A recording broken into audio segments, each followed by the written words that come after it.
Everyone, good morning. Yeah, I'm back in Australia, and what a plane trip that was. It is episode 176. Our guest today is Crown Toko, Charlie Murray, the one and only. We're pretty much ready to go, so I'll just tweet it and ask everyone to make sure they're recording from the correct device. I am indeed. Yes, I am. Lord Chill. Okay, I've got my levels ready, but I do need to get Audacity rolling. And it's now going. We are tweeted. We are good to go. I wonder if it's because I'm talking very quietly because it's nighttime that the bars look low. Hopefully that's not the case. No, they seem fine. Hopefully not. It's probably because it's nighttime and I don't want to disturb my mother downstairs. That's a good thing. You're a good son. All right, Charlie. No, I'm not. I'm not a good son. All right, just getting my notes back.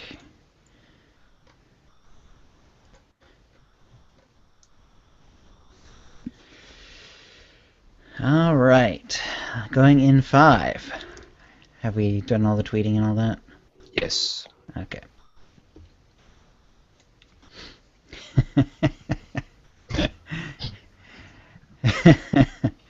I think it must be the sleeveless shirt. It's kind of showing off how skinny you are.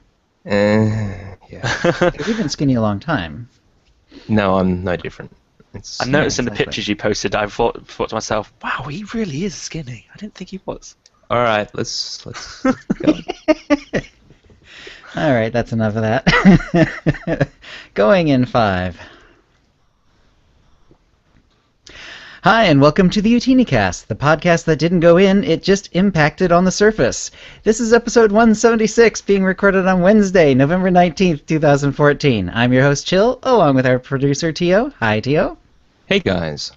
With us today are Charlie and Red. So, Charlie, what you been up to? I've actually been doing quite a lot for once. Normally, there's just been weeks where I've hardly even been playing, but this time, I've been very productive. Begin with, I finished Tatooine on my Imperial Agent and Trooper.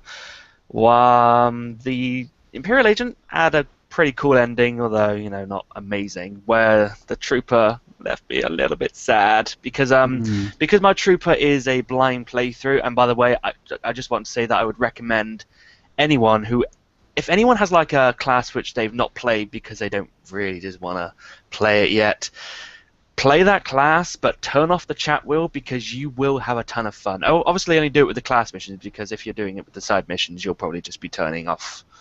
You'll probably just be refusing your quests if you want to do side missions. If it's after the 12 times XP, you're doing this.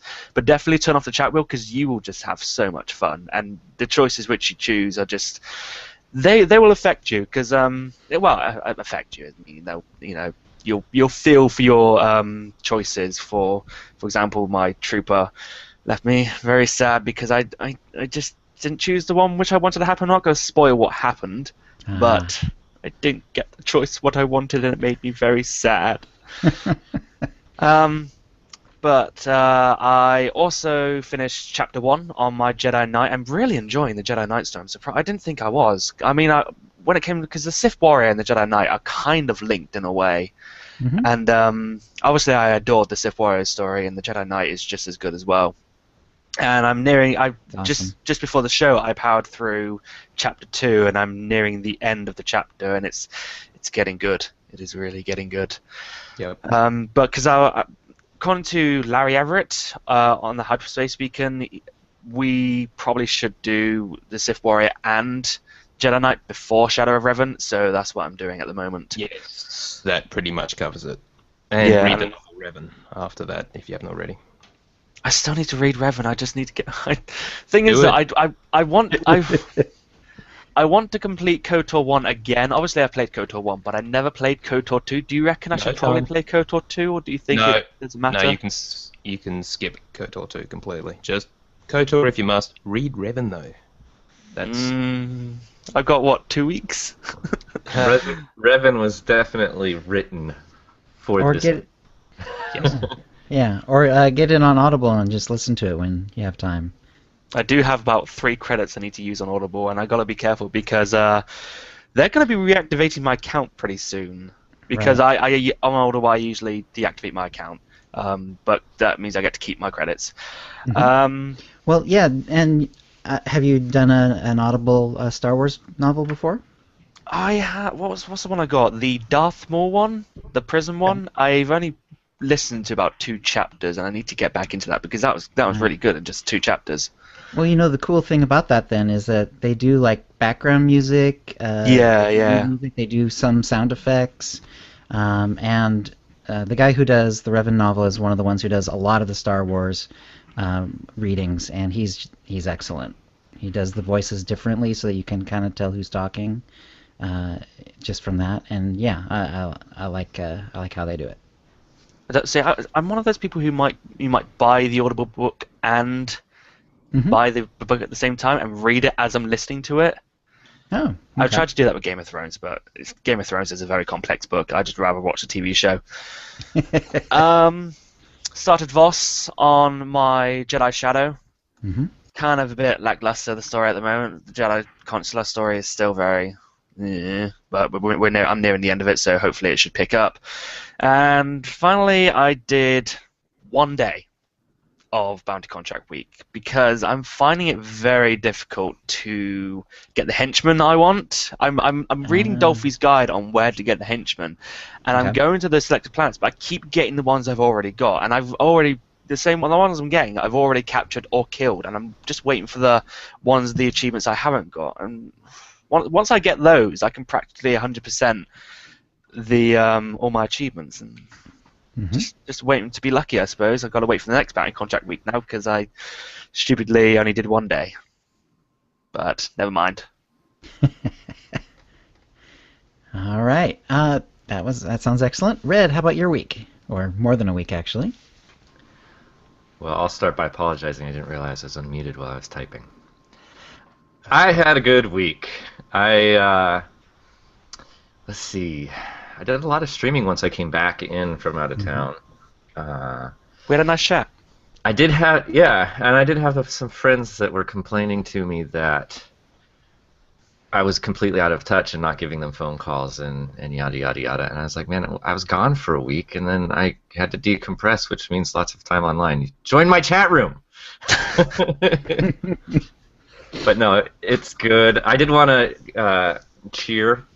And this is like my 2-year anniversary being on the show, so Yay. proud and happy to be a part of the group. Can we also mention this is the 3-year anniversary? We started this 3 years ago on the 19th of November, so 2011. So it's exactly 3 years. Exactly. Wow. 3 years, Exactly yeah. 3 years. Yep. Congratulations. So, countdown timer. Oh, I guess we'll cover that later, so I don't need to worry about that. Yep.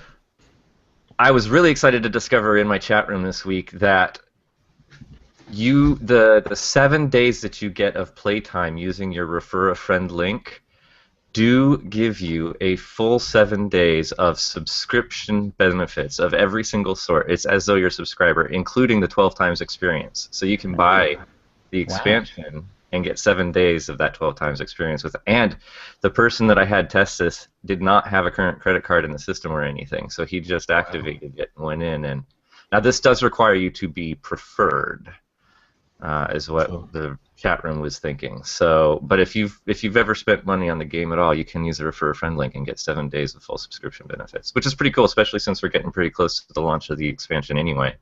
Take advantage of that 12 times experience if you can. And I did want to thank Berry Bomb Plant from my chat room for doing that little experiment for me. Finished my sniper to level 55, which I was really happy to do. That would be my... Well, let's see, it's the 14th advanced class, so it's my 16th 55. Mm-hmm. So I only need to do the Sentinel and the Mercenary on the Bastion, and I'll have all 16 advanced classes. I also ran a straw poll, which we can put the link in the show notes. I ran that pretty much all week long and just kind of was spamming on Twitter and then asking people in my chat room to vote what's their favorite class story, and it pretty much comes out that the majority of people, their favorite is the agent, and then everybody else is split again amongst all the other base classes almost evenly. It's really remarkable, which really doesn't say anything about whether or not one class is the worst. It's just no one, the numbers weren't there for it being the best. Right. So that was an interesting pull, and that got me inspired that actually, because we were talking the last time we recorded traditionally about whether or not we'd be changing our advanced classes for the expansion, I decided to start another poll, which I was hoping we could put into the show notes too. I would like people to help me just decide on my advanced class, and I just broke it down into the mirrors because I'll have legacy gear to transfer it one to the other. So if you say gunslinger, that's also a sniper, and vice versa. Right. But yeah, I'm going to keep running that, and I'll run that until the expansion comes out, and then make my decision there. Kind of, what do you call that? Social engineering, what class I'll play. Would you be going DPS no matter what? It's a tough call. I would probably go DPS, definitely for the Shadow and the Guardian, because I've played those tanks before. If it were the Vanguard, I'd probably go with tank for that, because I haven't explored that and have played the DPS. I might actually go heals if it's any of the healer options, just because I haven't explored healing on any class at this stage. Right. Because I remember you over-healed in WoW.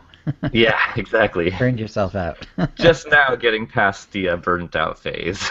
And I haven't played WoW in 5 or 6 years. So, but just before the show, I'd gotten onto one of my characters, and occasionally I'll just open up the decorations inside the stronghold and flip through and see if there's any that I haven't placed any of, because I'm trying to make sure that I've got one of everything in my tattooing stronghold.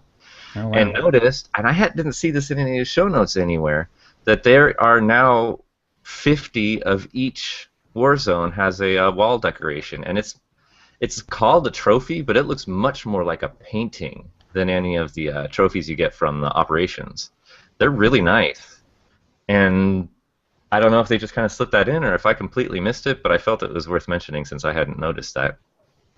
Huh. And then I did want to show the one Star Wars item I totally came home with from Vegas, my latest and greatest favorite collectible, which I can put it on the camera right now for those people that haven't seen it. This is my, let's see, okay, yeah, this is my new Darth Vader steel statuette. It spins its head and it pivots on the waist, but only so far because, yeah, the cape is totally metal. Reminds me of Bender from Futurama. It's Bender Vader. A little bit, yeah. Yeah. So it's actually made out of like bolts and so on, bolts and nuts and. Yeah, it's a local artist, so it's kind of a unique little thing, which was pretty cool. And I was really happy to bring that home. But otherwise, yeah, total blast in Vegas. Great meeting Tio for the first time and seeing you again, Chill, for sure. Yeah. And that's about it. All right, Tio, your week. Well, let's start out with a shout out to Taco, an occasional correspondent to the show who just happened to whisper me on the Harbinger. He's in the Gone Sithing Guild. Yeah. How's it going? Well, obviously my last week and a half has mainly been spent in the rest of my visit to America. After the Cantina, we did various things. We went up to the High Roller on Saturday night, got a fantastic view of Las Vegas. Nice. I did my first ever gambling. I used a slot machine. Yeah. First time I've ever gambled in a casino in my life, and came out $9 a head, so that's not a bad thing. You're a winner. Yep. So that was kind of fun, but certainly nothing I'm going to do on a regular basis. Saw the fountains, the fountain display thing in front of the Bellagio. It's just amazing. It's pretty cool, Sunday, isn't it? yeah. Sunday, Bill's family, Chill, you, me, Ari, we all went out to Red Rock Canyon, had a wander around. And there were various other food establishments that were visited along the way, which was pretty amazing, got to say. The size of the plates filled with food in America is just incredible. So much Especially in food. Vegas, yeah. Right. But how much did it cost? Prices were reasonable, actually. See, I've always heard that if you live in America, you kind of have to tip when you're at a restaurant. Because over here, you Yes. can tip if you want to, but you don't really have to. But I hear it's completely different over there. Yeah, Yeah, just yes. it's because there's a quirk in the law that lets them pay less than minimum wage if they're supposed to also get tips, which Oh, means what? you kind of screw them over if you don't tip on a pretty regular basis. And the vast majority of people just assume that you absolutely have to, whether or not you like the service. Although, if they're complete tools, if they act like me, I won't tip them. Right. Yeah, we don't have tipping in Australia either, so I let the people educated in that kind of thing handle it for the most part. Yeah. Then I spent time, Ari and myself, in San Francisco, and then we visited BioAustin, which was something I hadn't mentioned previously, but not Right. long before we'd actually talked to Eric Musco, and he was kind enough to allow us to come out there, and this was all paid for by us, of course. It was a tour of the studio, which they typically don't do, so it really was a kind of special occasion given the particular circumstances, having come all this way and the mess up with the cantina, that kind of thing. Right. So, you see it too. That's awesome. indeed. So I got some pictures with myself and the community team and Bruce McLean. We did sign NDAs, so I can't talk about anything that I found out, and I didn't actually find out much at all. It was mainly Eric was fantastic. He came out, picked us up from the hotel, drove us there, spent the whole time with us, took us out to dinner afterwards. It was great. So when I was there, had quite a long chat with Bruce McLean and Andrew Horwitz, a couple of the producers, and met Ben Irving, who's an Australian expat who's been working there for several years. He's their development director. So Cool. while I can't go into detail about what I was told or what I found out and what I saw, the overall impression I can convey is extreme optimism for where the game is going, especially next year. And their plans are very, very well laid, and the best is yet to come, kind of, leading on from 3.0 and beyond, is the overall impression that I got. Awesome. And I suspect they will be taking full advantage of the increasing hype associated with Star Wars as we head towards December 18th next year and the release of Episode 7. That'll be fun. And, of course, Star Wars Rebels and everything else. So, yeah, it's going to be good. All I heard right. a rumor on, I think it was, I can't remember what website it was, that possibly Revan is going to be in Episode 7. I would really like that. Because there was a leaked picture of what could have been Revan. You know, I but heard it would about make that you as think, well. 3,000 No. years? No. Right. No. That's pure coincidence, I'm sure. So don't read anything into that at all. After the visit, we actually caught I up. guess should go ahead and mention, since you got to do your little trip, that actually right now Pretty Little Sith put on her blog, and I know that there's a few other people that are currently We're going to be doing. covering that as Oh, our are you? first news story. Yes. Okay. If that's all right. Yep. After the visit to BioAustin, we had drinks with Chuck and Brian of the Bad Feeling podcast. Awesome. Those guys are amazing to meet in person. It was a very good time. So, yeah, I can't say enough good things about that. That was fantastic. Yeah. Aside from that, the only other thing I'll mention, I did edit the show, so I will apologize. We've had a couple of comments about the audio quality, especially the crowd noise was a little suboptimal in episode 175, which was the recording of our cantina. I did what I could, but We all did what we could to try and get that down, but yeah, How many were you in that one room? 20-ish. Yeah, wow. about 20. yeah. See, Yeah. it didn't sound like it. It sounded like there was about 10 of you, but obviously there was more. Wow. There was more, yeah. And all the editing was done on the flight to and from Austin on a laptop, so Wow. was Pretty the incredible. best way of doing it, but got done. Gave me You something did- to do. You did say towards the beginning of the show that we apologize for this audio quality. So That was very much a special occasion, so it Yes. was worth it, of course. I will say that Americans don't know how to make hot tea. Yeah. Just in mouth passing, I mean, bloody hell, really. They bring you a thing with hot water in it, in a tea bag, and... Next time what we need to set do... you up on your own, yeah. Next time what we need to do for the live stream is actually, we'll put ourselves behind a window in another room from the rest of the crew, and then they can listen to us across the live stream, and then we'll just put the second feed for the audience reaction in that room with them. So that's why I say you need to come here to the UK, because then we'll give you proper tea. Right. Because they still drink tea there. They haven't turned totally into a coffee culture. Getting there. I know. Now, Tio, I remember you also, though, for the first time, tried unsweetened iced tea. And I know which matches how you take your regular hot tea, and you're kind of like that better. You liked the iced tea better when it was unsweetened. So yeah, I did. It actually surprised me. I thought I was over iced tea completely, having tasted it before in the US, but unsweetened. Right. Maybe that'll be a good way to cool down, since you're getting into hot weather time. Where I'm from, we call that sun tea.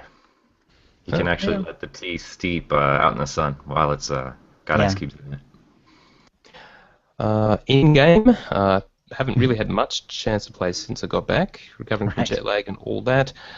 Leveled my sniper a little, but otherwise been doing some hard mode flashpoints on my operative, who's in O'Brien PvP gear, so not exactly the best, but been going okay, so that's alright.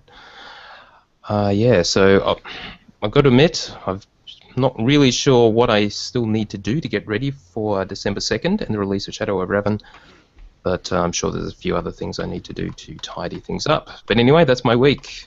How about you, Jill? First, a shout out to the chat room. Ari's here. I'm McGregor.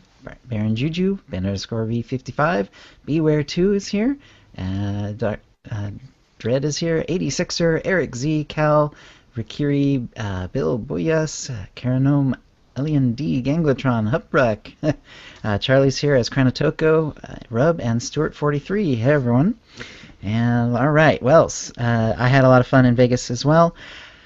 I think we've talked enough about it, but except to say that it was a real blast and it was great meeting everyone, including just everyone at the party there. That was great too. So, and I did since I've come back, I've done a fair bit of streaming. I got my Sentinel up to 55. I'll need to do a little bit more to prepare her for the expansion.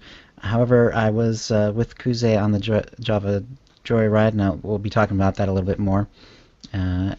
So that was cool. I actually streamed that as well. And I also streamed more on my Scoundrel. I've just finished the class story last night and got up to level 53 almost doing that. Need a little bit more to ding. So I'm going to have to go back to McKeb. So what I did is when I hit 47, I took the McKeb opening, jumped down to McKeb, grabbed the main hand weapon and that chunk of experience, which was rather nice, and then dove right back into the class story because I didn't want it to go completely gray on me and have to go back to it. So I'll hit a couple more McKeb quests, and then that'll be it. I'll be done with that character, and let's see. I've got after that I only have my Guardian, who's like 48 or 49, and a Sniper, who's, I believe, 36. And unless, I will double check when I'm done with that, but I believe I'll have one of every advanced class up to 55 at that point. So that's pretty cool. Good. Excellent. Yeah. So, yeah, mostly worried about the Sentinel after that. I'll have to, get the datacrons that I missed, doing the power leveling, stuff like that, to really kind of get her ready for the expansion.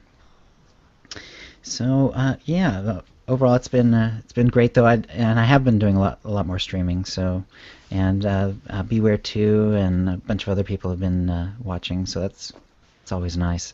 It makes good when there's people chatting and so forth. All right, so that will bring us straight to the trivia question giveaways, and the trivia questions were given out during the live podcast in Vegas, and these are Charlie's special prizes. So thank you, Charlie. No problem. All right. And the first one is I called the worst trivia question ever. So what question that I asked was so bad that not only did we not answer it the next week, we never mentioned it again, nor did anyone write in asking about it. And Yejard, member of Pillars of Ashla on Jedi Covenant, not only got the question, but figured out the answer, too. That's pretty impressive. So, episode 28, where in the game can you find a hut frozen in carbonite? And that was the question I asked. That was never answered before now. The answer is in the entrance of Fathra's palace on Hutta. You see a hut frozen in carbonite, and he's also, like, dipped in gold. But he's clearly frozen in carbonite. And it's also a lore object for the huts, I believe. So, very nicely done. I often wonder where the tail goes. Surely the tail can't actually fit in that, surely. Well, it's a really big. It's a really big one. It's a really big block. Yeah. When you take a look at it next time you have a low level character, and it's huge. All right, and then I had sort of a more real trivia question. Let's see, and this actor has appeared in the Star Wars movies, the original trilogy, and in my favorite movie set in Vietnam, and in my favorite sitcom series of all time. And I'm obviously not naming those simply to make Googling more difficult. So the idea is to name the actor and the role he plays in the Star Wars movies. A couple people guessed John Ratzenberger. Not a bad guess. Of course, he was in the Star Wars movies. He was in Empire, and he also was on Cheers, famously. And I looked really, really hard, but I couldn't. Even if it wasn't my favorite Vietnam movie, if he was in a Vietnam movie, I would have accepted it. But I looked and looked, couldn't find one. He's been in all the Pixar movies, though. That's pretty cool. I checked as well, Bill. I think you're right. He has not been in a movie. Yeah, exactly. So, guess who? Yashart got this one as well, and he was the only one, so there will be no randomness to it. Yashart got this one correct. The answer is Bruce Boa. He's a Canadian actor who sadly passed away in 2004. He played General Riken in Empire Strikes Back. The Vietnam movie he was in was Full Metal Jacket. He was the high-ranking officer who comes over and starts yelling at Joker about his peace pin. And that's when Joker starts talking about the duality of man and stuff like that. It's a pretty good scene. And finally, he was in Fawlty Towers, which is a perfect gem of a sitcom. 12 episodes only ever made. Everyone plotted wonderfully, and all the actors in it are great. John Cleese, of course, headed that up. And yeah, it's always worth a watch. And Bruce Boa played, even though he was Canadian, he played an American tourist who basically he doesn't. He gets very mad at Basil Fawlty and because he asks for a Waldorf salad, and because the chef happens to be unavailable, and Fawlty starts lying to him basically and telling him that he can make it, and when he has no idea how to make one, and it ends up going very sideways. So. So Bruce Boa, very good. And I put a couple pictures so you can see what he looks like in all three of those. And all right, so wow. So Yajard with the sweep. Very nicely done. That'll bring us to the tip of the week, because we did have quite a few tips over the week and a half or whatever you want to call it. And we've got 5 of them. And Tio, why don't you go ahead and start us off? Our first tip is from Michael. After listening to the live Las Vegas OotiniCast and hearing you guys talk about hotkeying your companions' passive and aggressive stances, I just wanted to write in and let you know they have keyboard shortcuts for those already in the game. Alt F1 will put your companion in the aggressive stance, and Alt F2 will set them to passive. Folks used to play WoW know these as your default setup for pet classes, which is why I am sure it's the same in SWTOR. And you're probably very much correct about that. Probably. All right. Second tip from T'Chuk, Wampa Carpeting Guild on the Harbinger. Here's a little time saver during Bounty Contract Week, as I'm sure that's what's supposed to be. Let's see. Contract week. Ah, Reread the whole thing. yeah.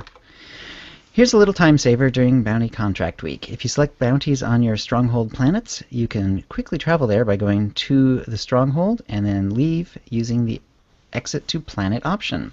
When you're running several alts through the daily, then this shortcut adds up. And I hope you didn't wake up with Mike Tyson's Tiger in Vegas. P.S. Tigers hate cinnamon. Our I guess third they're like tip. ants that way. Our third tip is from Boyas, who's the co-GM of the guild Restart on the server Prophecy of the Five. I've been grinding at the... Sounds like a story behind that guild name, doesn't there? Yeah, actually, yeah. He writes, I have been grinding the Space Rail missions, that's the old space, pre-GSF, on my one Empire toon for the fleet reputation because that's the only toon that I have with the level 7 components for the personal starship. Therefore, I've been racking up a bunch of fleet comps on the imp side. I've bought all the decos on the imp side that I thought it would be cool to have, but he would like to get the decos on the pub side. However, I don't have the level 7 parts over there to grind them out. Right. After learning that you can legacy smuggle planetary comms through the legacy bank with armorings and whatnot, I decided to try it with fleet comms. Purchase the level 7 parts from the fleet vendor with fleet comms. These parts are bind and equip, and you will be able to place them into your legacy bank. Then switch to your other faction toon and return the parts to any vendor. This will refund you the fleet comms, and then you can go ahead and buy those decos or whatever else you want with those fleet comms. Hope this helps. Nice. So, I have not been able to find the level 10 ship parts legacy unlock under collections. Does anybody know if these exist? And yes, we do know they do not exist. They are only purchasable from the Kato market and are not in collections. You do have to buy them every time you want them. Yeah, it is purely pay to win. That was one of their, one could say, missteps, and they acknowledged and they have not done that again. Right. Okay, fourth tip. Troja, trooper on the Bergeron colony. Congratulations on the Utini Cantini. My tip is nowhere as confusing as my last one. My tip is on your starting planet. The quest that introduces the class trainer is also affected by 12 times experience. Also, is anyone else disappointed that the new race is Togruta and not Hutt? I want my Sith warrior Hutt today. So yeah, the Sith warrior leap would be like a Hutt belly flop. Quite disgusting, really. That'd be very difficult with mounts as well because Hutts are so heavy. Can you imagine a Hutt on a ranker? No. How would it hold on? It's got no legs. I know. Tiny little arms. It's like a ranker balancing it like a ball. Oh my god. You know, seal, nose. Can Hutts call up into a ball? I would have to Probably. rewatch Bone Still a big ball, though. Very big ball. We should probably move on. Indeed. Our last tip is from Talonroyd, and he says, a tip for gathering nodes. You can repeatedly gather from the same node if you are alternate gathering from two different strongholds. So he's talking about the gathering decos that you can put into your strongholds. So not repeatedly, but close, and you only need two of each node this way to stock anything up. Now, I believe he's doing this as a workaround for when you gather, you switch characters, you can't gather from the same deco again. If you haven't actually switched strongholds, it's a bug. The other workaround is to go into furnishing mode, pick it up, put it down again, and then you can gather. Wow. It's a pain. Hopefully they will. Yeah, it sounds like a long way to go. Yeah. I'm All too right. busy leveling in 12 times XP to bother with crafting. Like Yeah, every single exactly. character that I started fresh and have leveled to 55 at this stage, not one of them has a single crew skill. I just wasn't going to stop.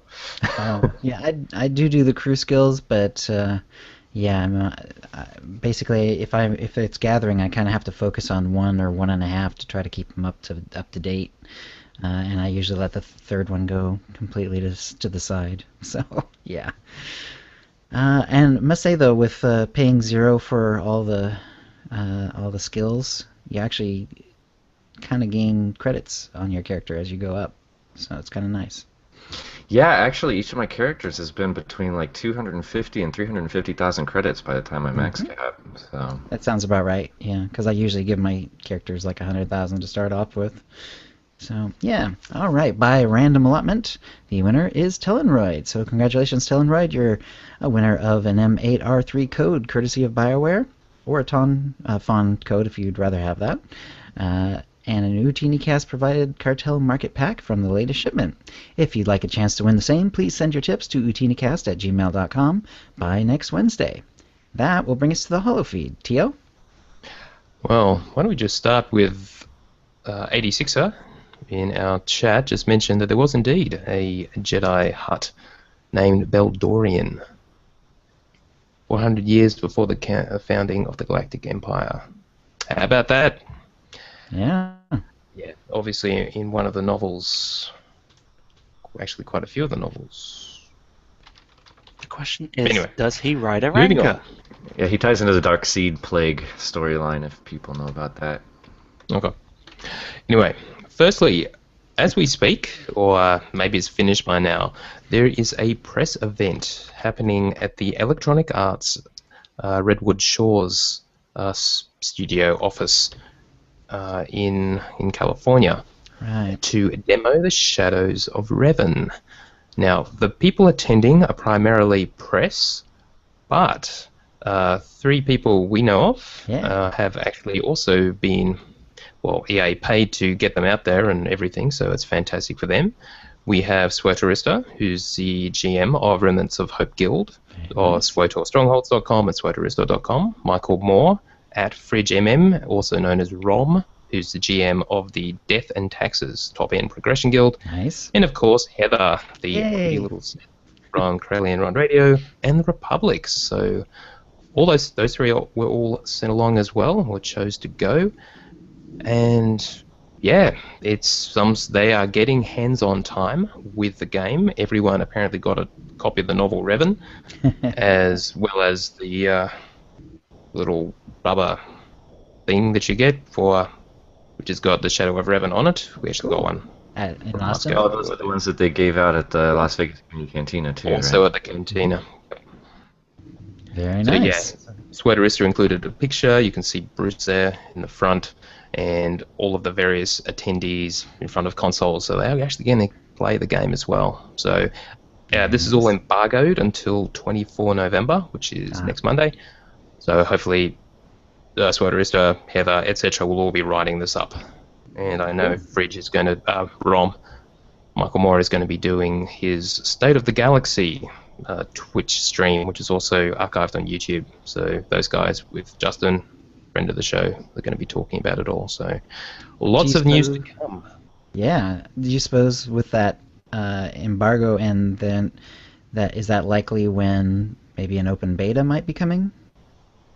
They have confirmed there will not be an open beta. Okay.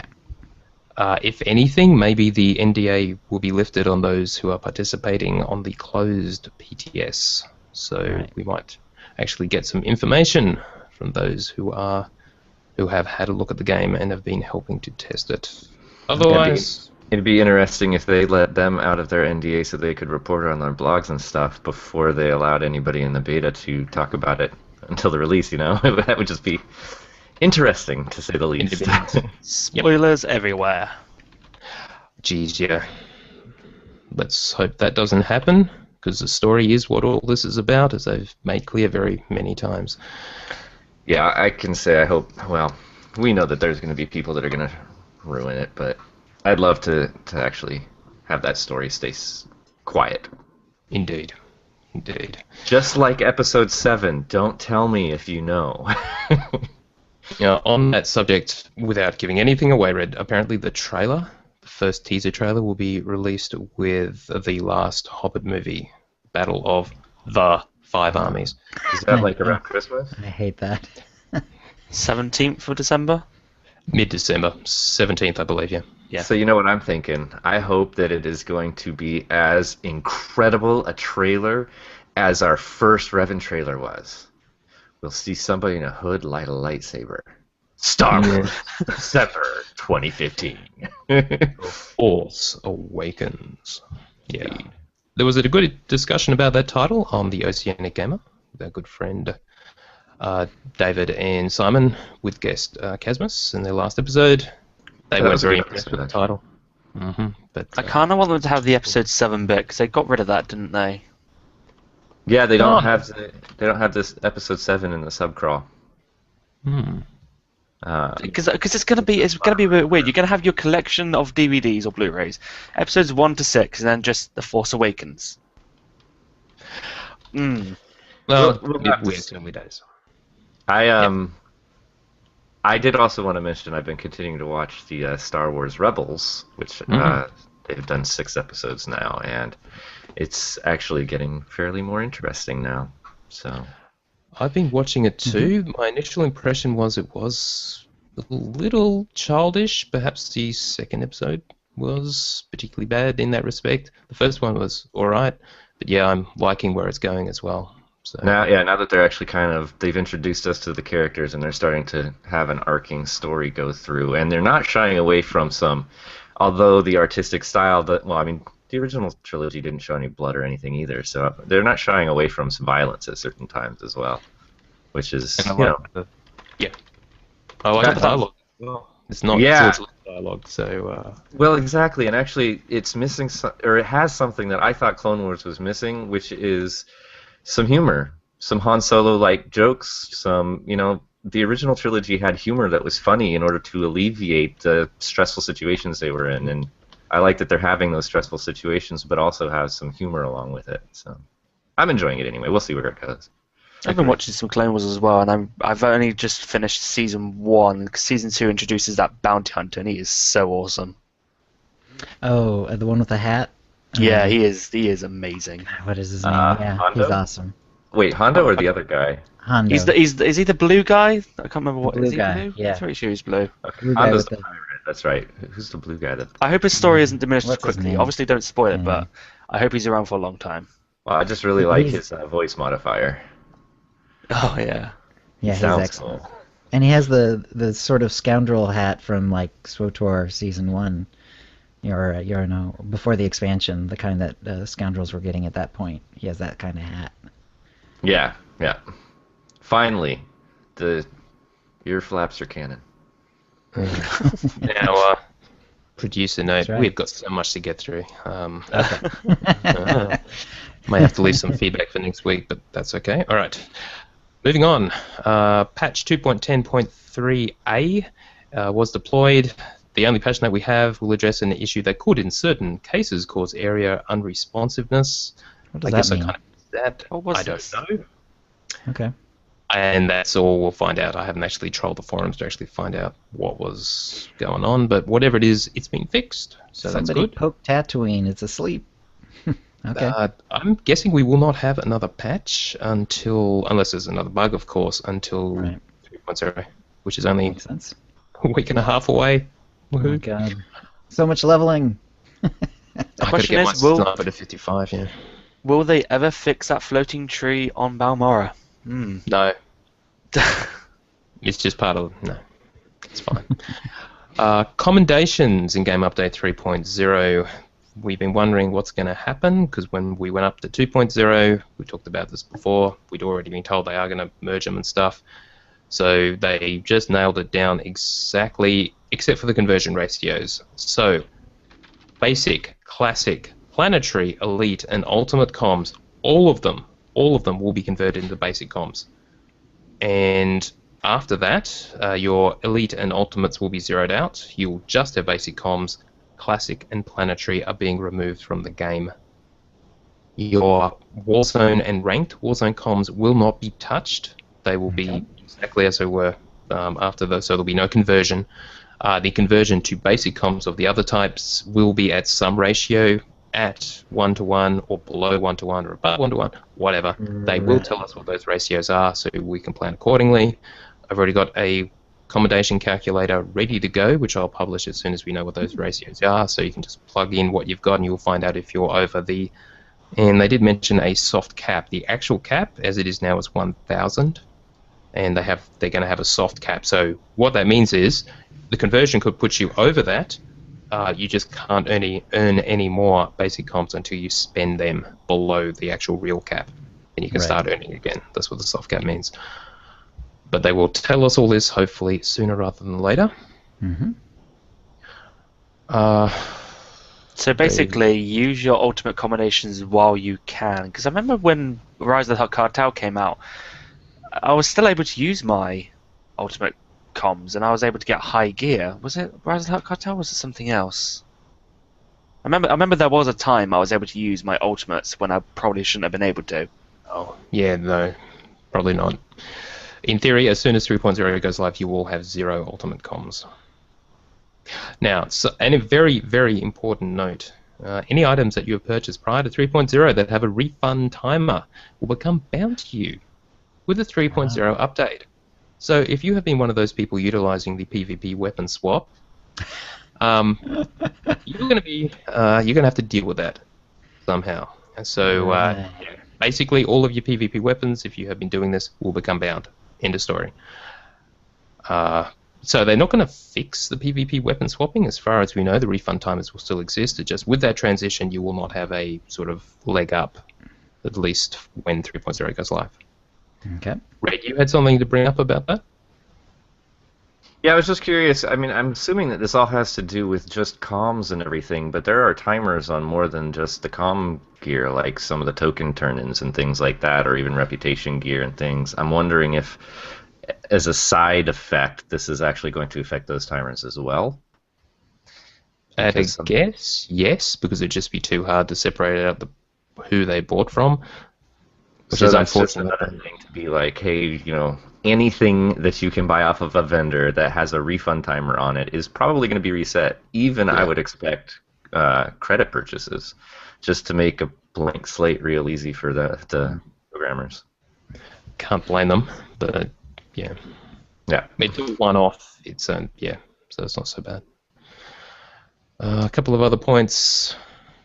Your Brain and Brutalizer sets will be removed from vendors and replaced by the new unranked and ranked sets, respectively, whatever they're called. The existing PvE sets will all be moved to a different vendor than they are on currently. So that implies they will still be purchasable, presumably with basic comms, given that's the only currency we've got. Right. Previously, the ones that were on the vendors that were purchasable with the other comms, there were a whole ton. The Kalumi, whatever, were purchasable with classic comms and still are to this day. So I guess now everything is a basic comm, and presumably that also includes all of the leveling gear that is currently purchasable with planetary comms, given we only have basic comms. Okay. Yeah, it's going to be kind of weird as far as that goes. The couple of other things, top 96 in ranked PvP, just a note that the way they actually work out who those top 96 are across all the servers is based on current rating, unlike determining what tier you end up in for the rewards, which is based on your highest ever achieved rating. So if you want to be in the top 96 and get the all whatever title, you really do need to be keeping up with it rather than just relying on having reached some peak. Right. And also, Ancient Hypergate. The mission taker thing is still missing from the imp side of Ancient Hypergate. They still haven't fixed it. And Alex Modney, PvP guy, responded saying it should be fixed in 3.0 and apologized for why they hadn't got to it after all this time. I mean, it's only been... Let's not think about it. But anyway, at least it's going to be fixed. Now, apparently there was another community cantina in Las Vegas after hours. That was So that they say. thing. Indeed. It's held on Saturday evening, 15th November. In attendance from BioWare were Eric Musco, Courtney Woods from the community team, Ben Irving, the Australian Development Director, Andrew Horwitz, Associate Producer, Bruce McLean, Senior Producer, and Jeff Hickman, Vice President and Studio General Manager.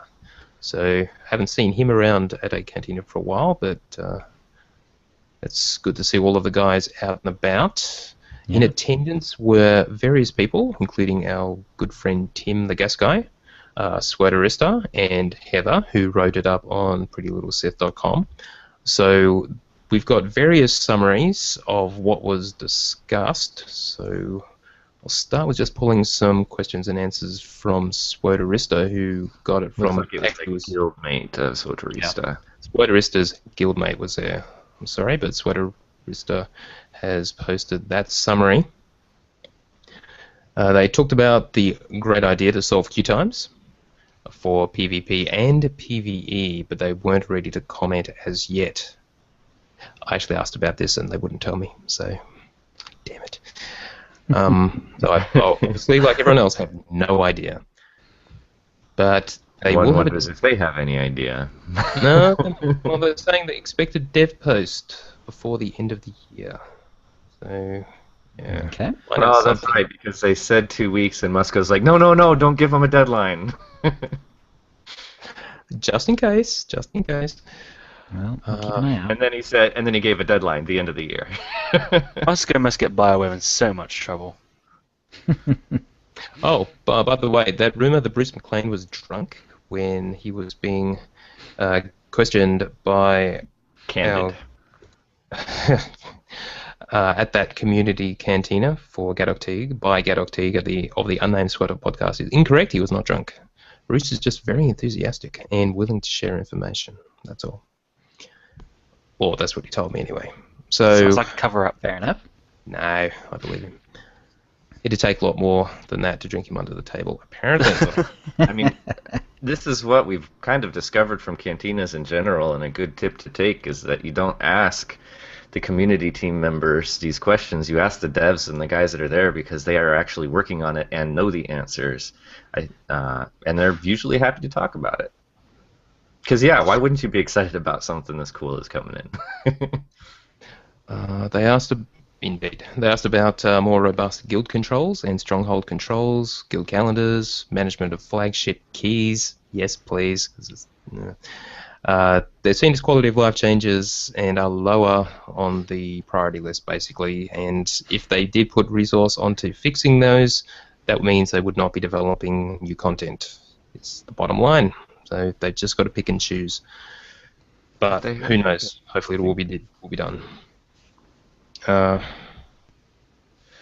see. They talked about the upcoming soloable Forged Alliances storyline and how it will work. There will be a quest when you first start the expansion that says, if you haven't done this story, you should do this so you're not lost. And then you'll be able to do the soloable instances of the flashpoints, where various droids will come to help you with the content, tank heal, etc. Also mentioned there will be 2 flashpoints in between the 2 new planets. First Rishi first, and then Yavin 4. That have that mechanic as well, so you'll be able to solo them as well.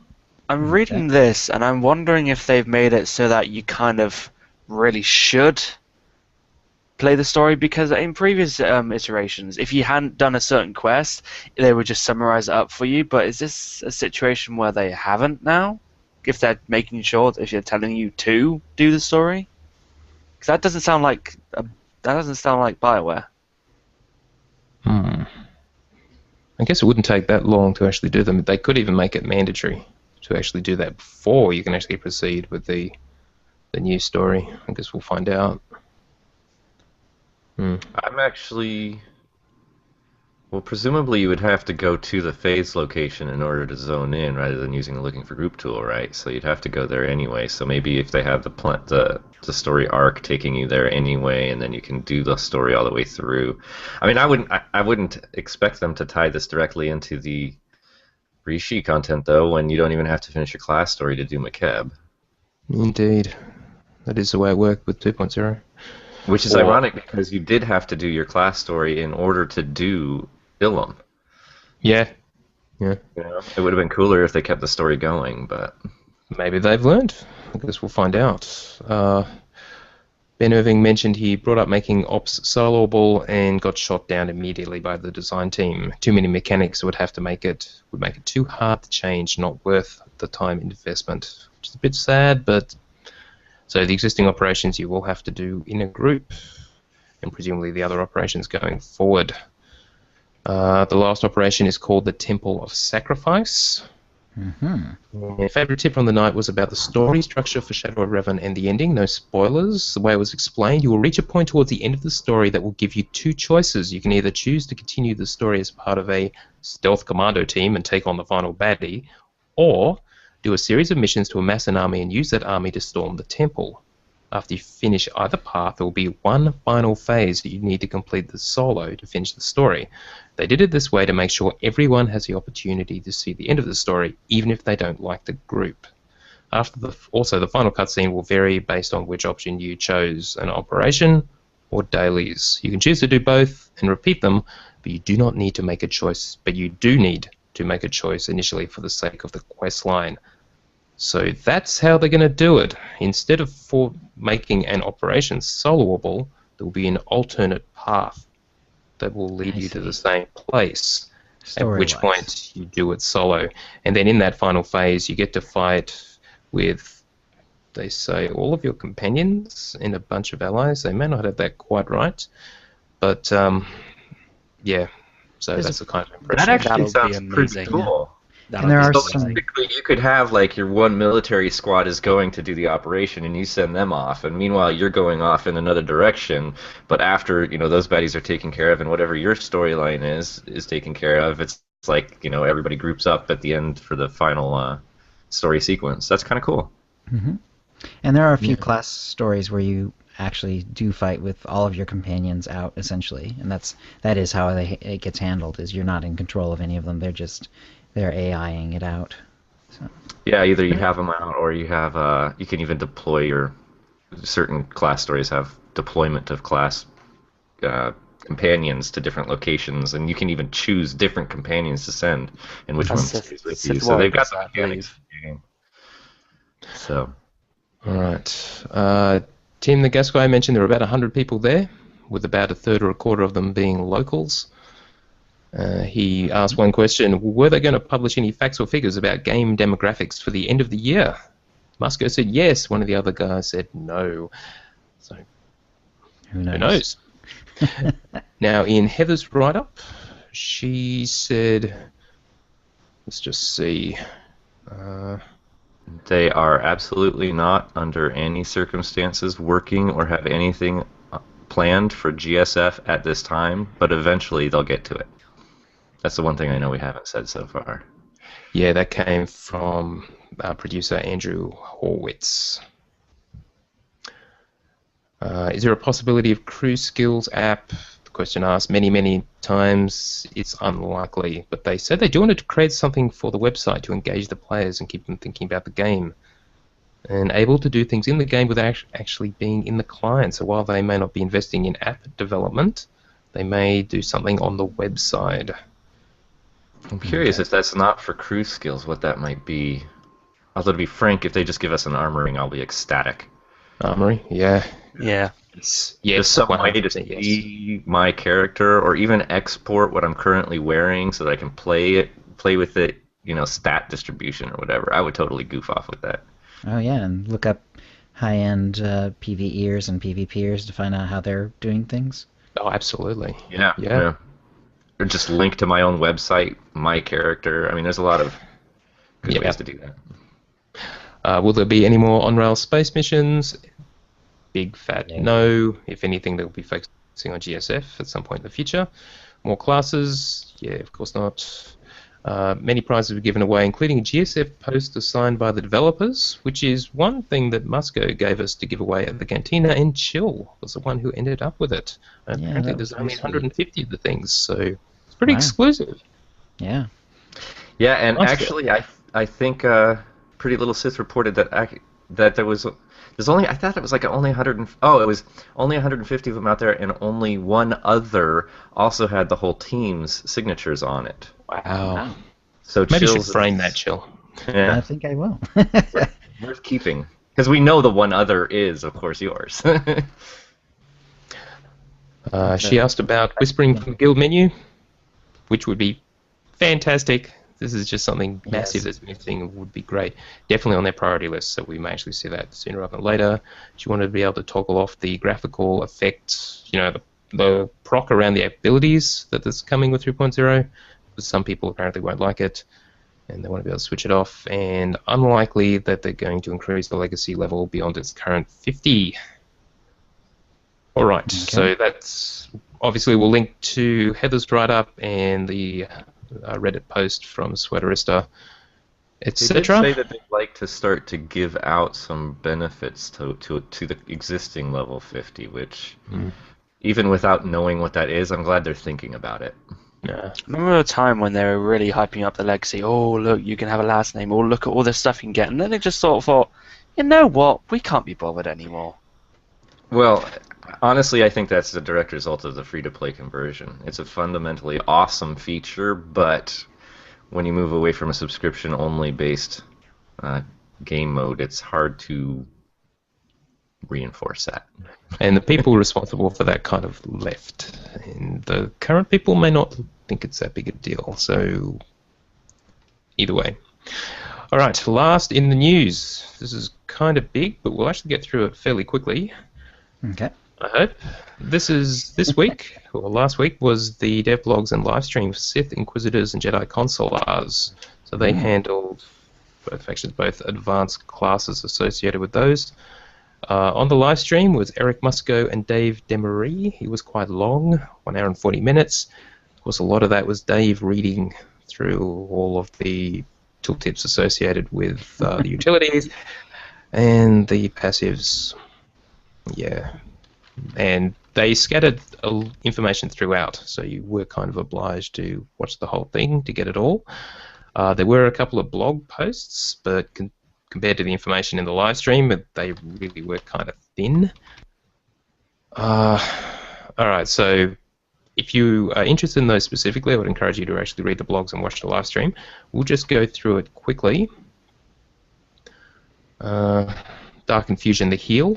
We'll just use for the main part, Empire side, because that's what they used in the live stream.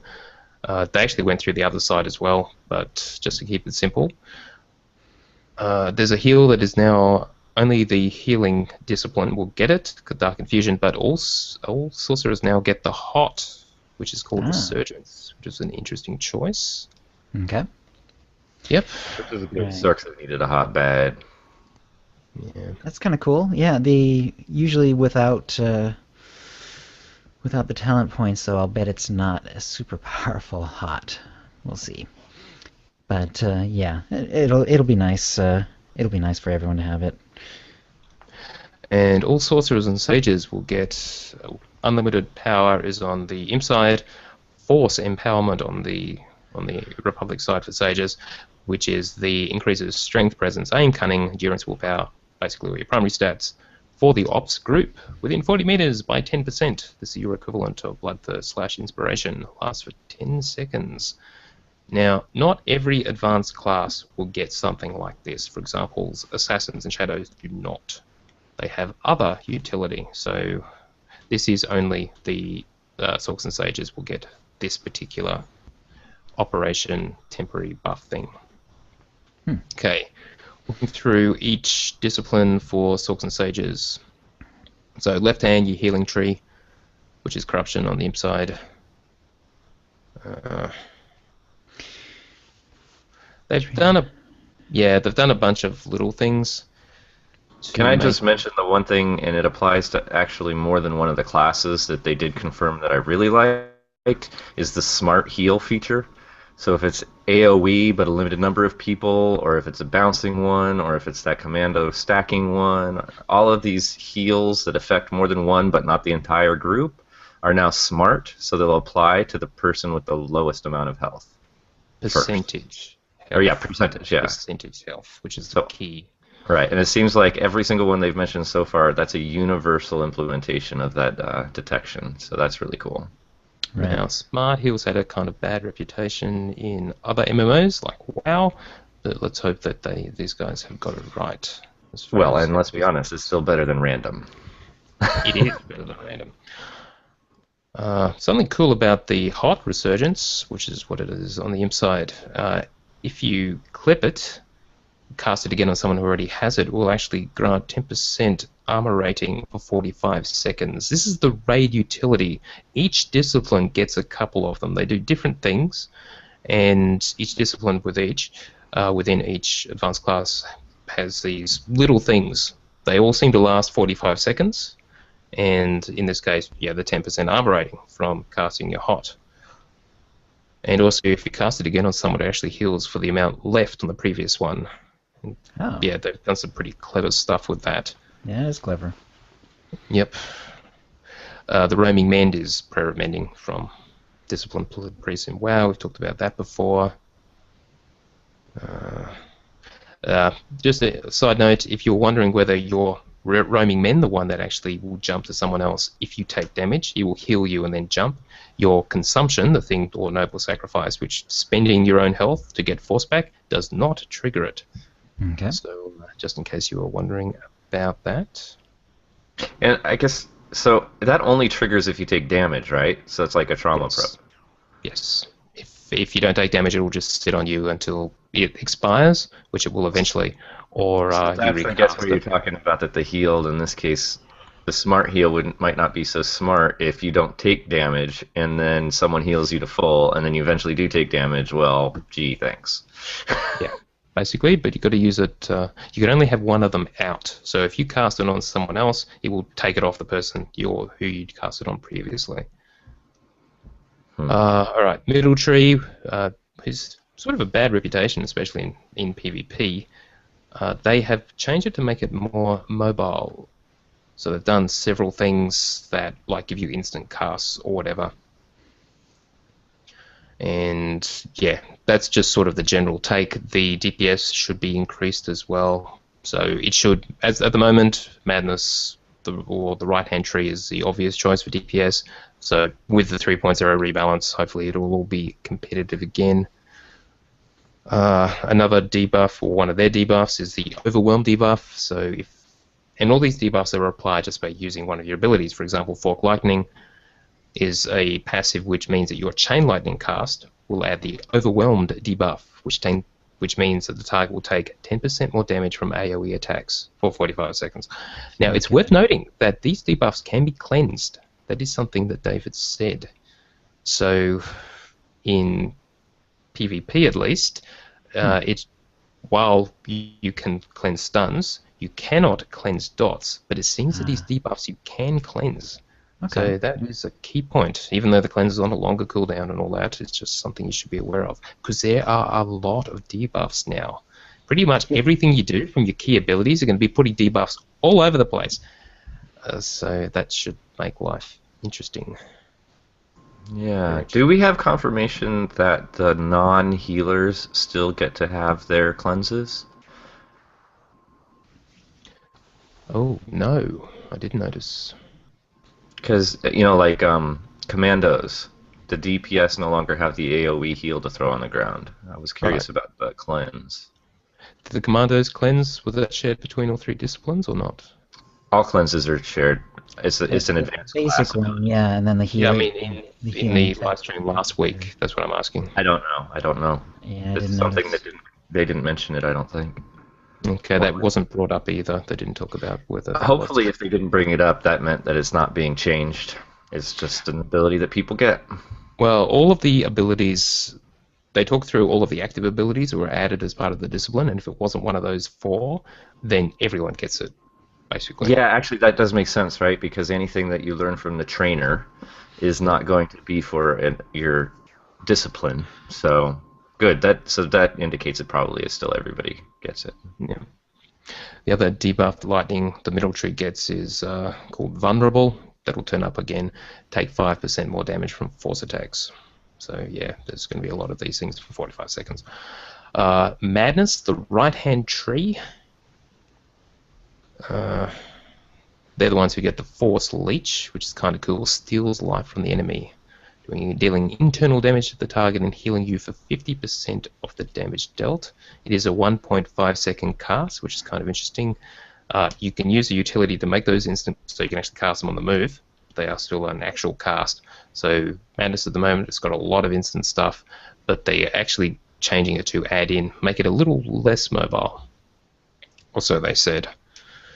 Their Demolish ability, that's a new one. That gives a vulnerable debuff, which we talked about before, extra 5% from force attacks. So all these debuffs are shared a bit between the disciplines. They just apply them in different ways, usually from the keystone abilities.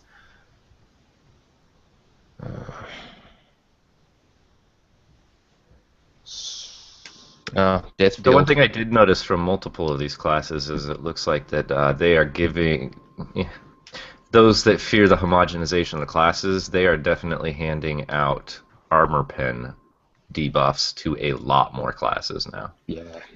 Which is unfortunate, but Well, it's honestly, I'm there's a so whole excited lot of about this whole debuffs. discipline system that I'm totally okay with it. They've gone out of the way to keep them all feeling different in terms of play, even though there are the shared debuffs, as you say. Well, and something like armor pen, it's like I actually prefer that to be spread around, especially since it sounds like, say, okay, so gunslingers have an armor pen currently. Presumably they'll still have it, but we do know that there's some raid utility that they're going to be granted.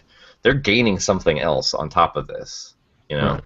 So, really and honestly, you're right. They're adding so many of these little things, and there are so many more debuffs that even if they're homogenizing something, they're actually adding so many more new to it. Totally overwhelms the fact that they're redistributing some things. Exactly. Death Field, which is the key ability for the right-hand tree, now steals life from affected targets, up to 8 within 8 meters. Previously it was 5 targets for 10% of the damage dealt. And this is a common one. There's one of the passives you'll get as part of the discipline will spread a couple of your dots, Affliction and Creeping Terror, to all targets as long as one of them has it. Now this will again be familiar if you played WoW. Nice. If you put your dots on one target and then you cast Death Field, it will be spread to the rest. So that is fantastic. Yep. That makes the term Creeping Terror much more deadly. It does indeed. It's a lot of dots. Yep. Overwhelm Didn't one of debuff. these get a super like steal life thing ability? That was the Leeching Strike. Yeah, that thing, man. Yeah. It's actually cool to see Pretty cool. Shadows getting life steal back. Now, as Eric said during this stream, it seems that every time they show one of these, the response is, geez, they're overpowered. So basically, 4 out of 4 advanced classes are actually considered overpowered at this point. So, Despite doing no more damage than they were at level 55. right. It's bound to go wrong somewhere eventually. And the utilities. These are the things that are the same across the advanced class. You can only choose up to 7 of them. You must have 3 in the first tier, at least 2 in the second tier, and that at most 2 in the third tier. The idea is that this is basically where you can pick and choose. And they've actually, from what we've seen so far, done a fantastic job at making them all really attractive, and you really do have to make it's an interesting choice, shall we say. Well, good. So, again, this is the fundamental thing about the whole discipline system. Even though you're taking away the skill trees, and you have removed the possibility of hybrids. So, I mean, there's the massive positive on that side means that they can actually grant new abilities and do the balancing and everything else far more cleanly without having to worry about the effects of hybrids. That's why they've done this. The skill trees to some extent was the illusion of choice, and sort of anything you really had no choice about is on the left-hand side where your discipline path, where it just goes up as you level. But the right-hand side is where all the utilities are, and that's where you make your actual real choices. So things like Bubble Stun are now available to all Sorks and Sages. Indeed. Not just one. Yeah. That is a third tier, and you can only have 2 of those. So you'll have to. There'll be a few that you can pick between, but yes, and that is only the bubble cast on yourself. So it isn't bubbles you cast on other people. It's no longer just, universal. Yeah, I mean that would have just been ridiculous. They changed. Yeah, that's been like that for some time. So. Yep. I'm really happy about this. I mean, I guess the one thing, because Charlie was concerned that we might have some imbalance issues. I think one, like I'm not even concerned about imbalance. I'm really excited to see how they're, what these changes are, how they're coming in, and it sounds like it's going to be fun. And it looks like everybody's going to have some new stuff to play with, and it's going to be fun, which is great. When it comes to class balance, we have to remember that that's the third part. Is not only does it remove hybrids, but this system is meant, and we'll see how that plays out, but it is meant to give the developers the ability to make more rapid, consistent class balance changes without having to worry about all of the imbalances that come from every other, talent tree or, crossover, this, that, and the other. They can actually make the changes where it needs to be made in order to create the balance. Yes, absolutely. And we'll have to see how it plays out, but I can only see it as a good thing. I just mentioned briefly some of the utilities. Force of Fusion in the first tier. Healing from Overload, that's your knockback. Still going to be conal, unfortunately. They haven't changed it back to be 360 degrees. Will Heal is now a smart heal, like Red mentioned earlier. Lowest percentage health. If you take that utility. Bubble Stun, you already mentioned, actually, that's second tier. Also, there's another one you can take in the second tier. All hit by Overload will actually be rooted for 5 seconds, so it'll break on damage after 2 seconds, which is kind of nice. There's a third tier one, your Reflection, which is your long 18-second dot, will actually slow people for 30% of normal speed for its duration. That was on the healing tree. No, that's a utility. Well, I mean, in 2.0, it's in the healing tree. Right. Yes, so now it's a utility and everyone can get it if they choose. Wow. If you choose that, and that's in the third tier again. It's so a tempting one, too, yeah. It's very tempting for people. Well, another one is for the Shadows and Assassins, the tank talent point that lets healers get a benefit from their phase walk is now available to all 3 of them. And it's actually healers standing in it. Theirs is increased by 5%, but DPS or tanks standing in it, the healing they receive is increased by 3%. So it's stacking and it's spread aroundable, which is nice. Like if you've got a tank and a DPS in your group, you can plop down a puddle for the healers and you can plop down a puddle for the DPS. And if they've taken that third tiered utility. Right.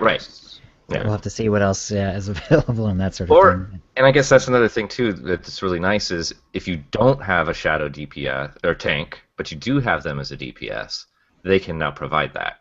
You don't have to go looking for it.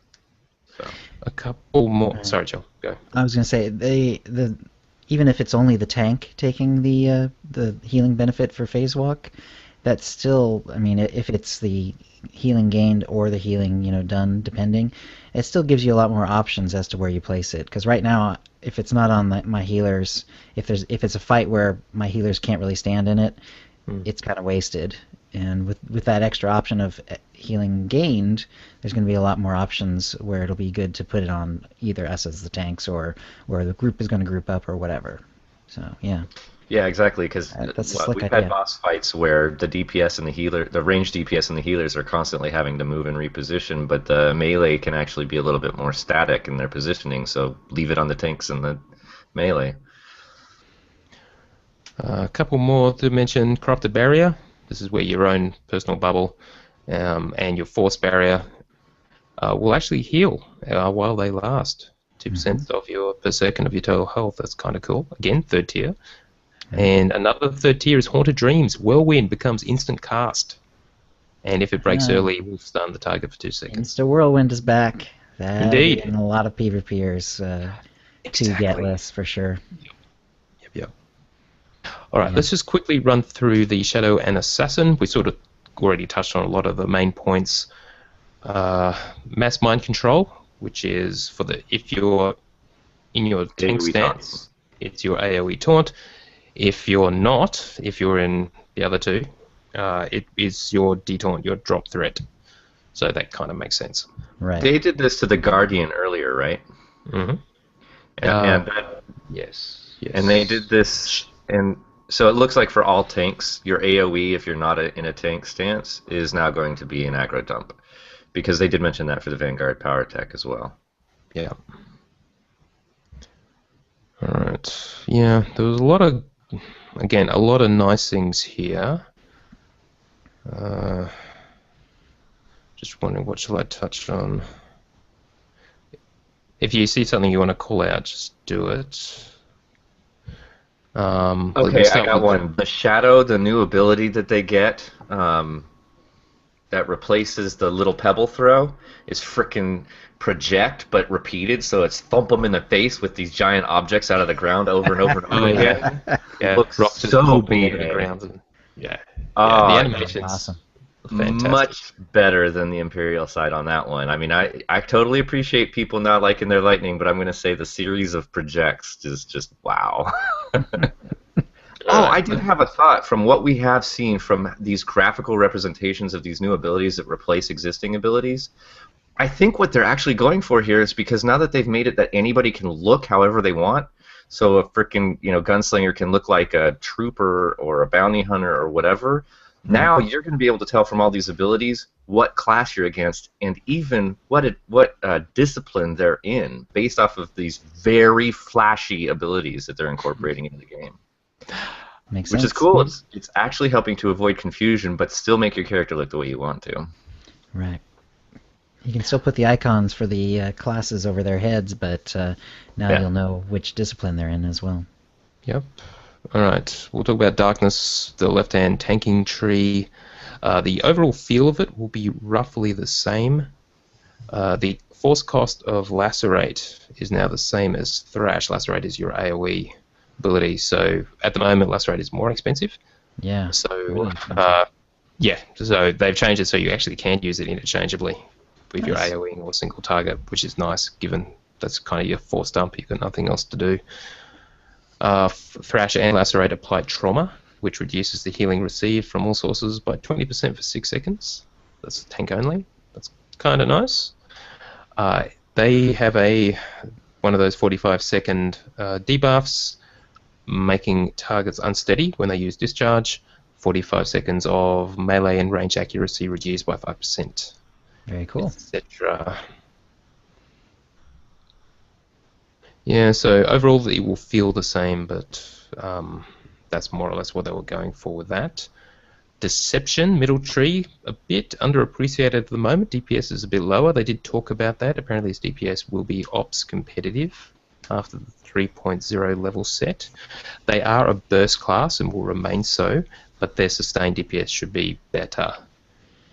From what we've seen in all 4 of the classes we've seen so far, it seems like they've actually been very consistent about giving resource returns a bit of a bump for everybody, which I would assume makes it a heck of a lot easier for them to make sure that sustained damage is consistent.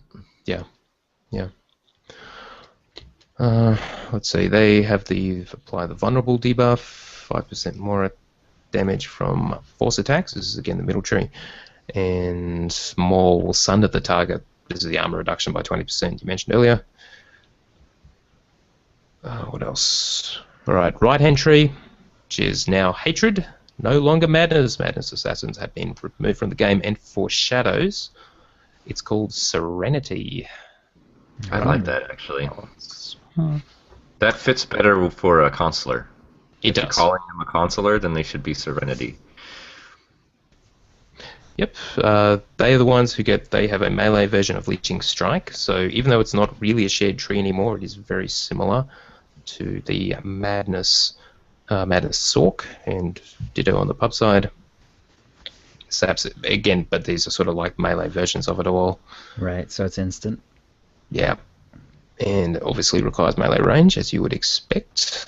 The feel of it, again, should be quite similar, though it does have an additional attack to use rotationally and some new functionality that it had previously lacked. Let's see. Activating Force Cloak, which is your escape from combat, will also grant 2 seconds of Force Shroud. So will basically auto-cleanse you if you choose. I believe that's a utility. Nice. So that's nice, rather than having to Shroud to purge and then go into stealth, which is kind of nice. Yeah, that's an excellent one. If you choose that. They had a few other ones. They get the Insta Whirlwind as well. Nice. Okay. It has already talked about the third-tier utility Assassin's Shelter, which allows everyone to do the phase walk and do the benefits. No, I won't mention that. All right, so a couple of other things mentioned in the live stream. They basically want variety in advanced classes who are brought to a raid.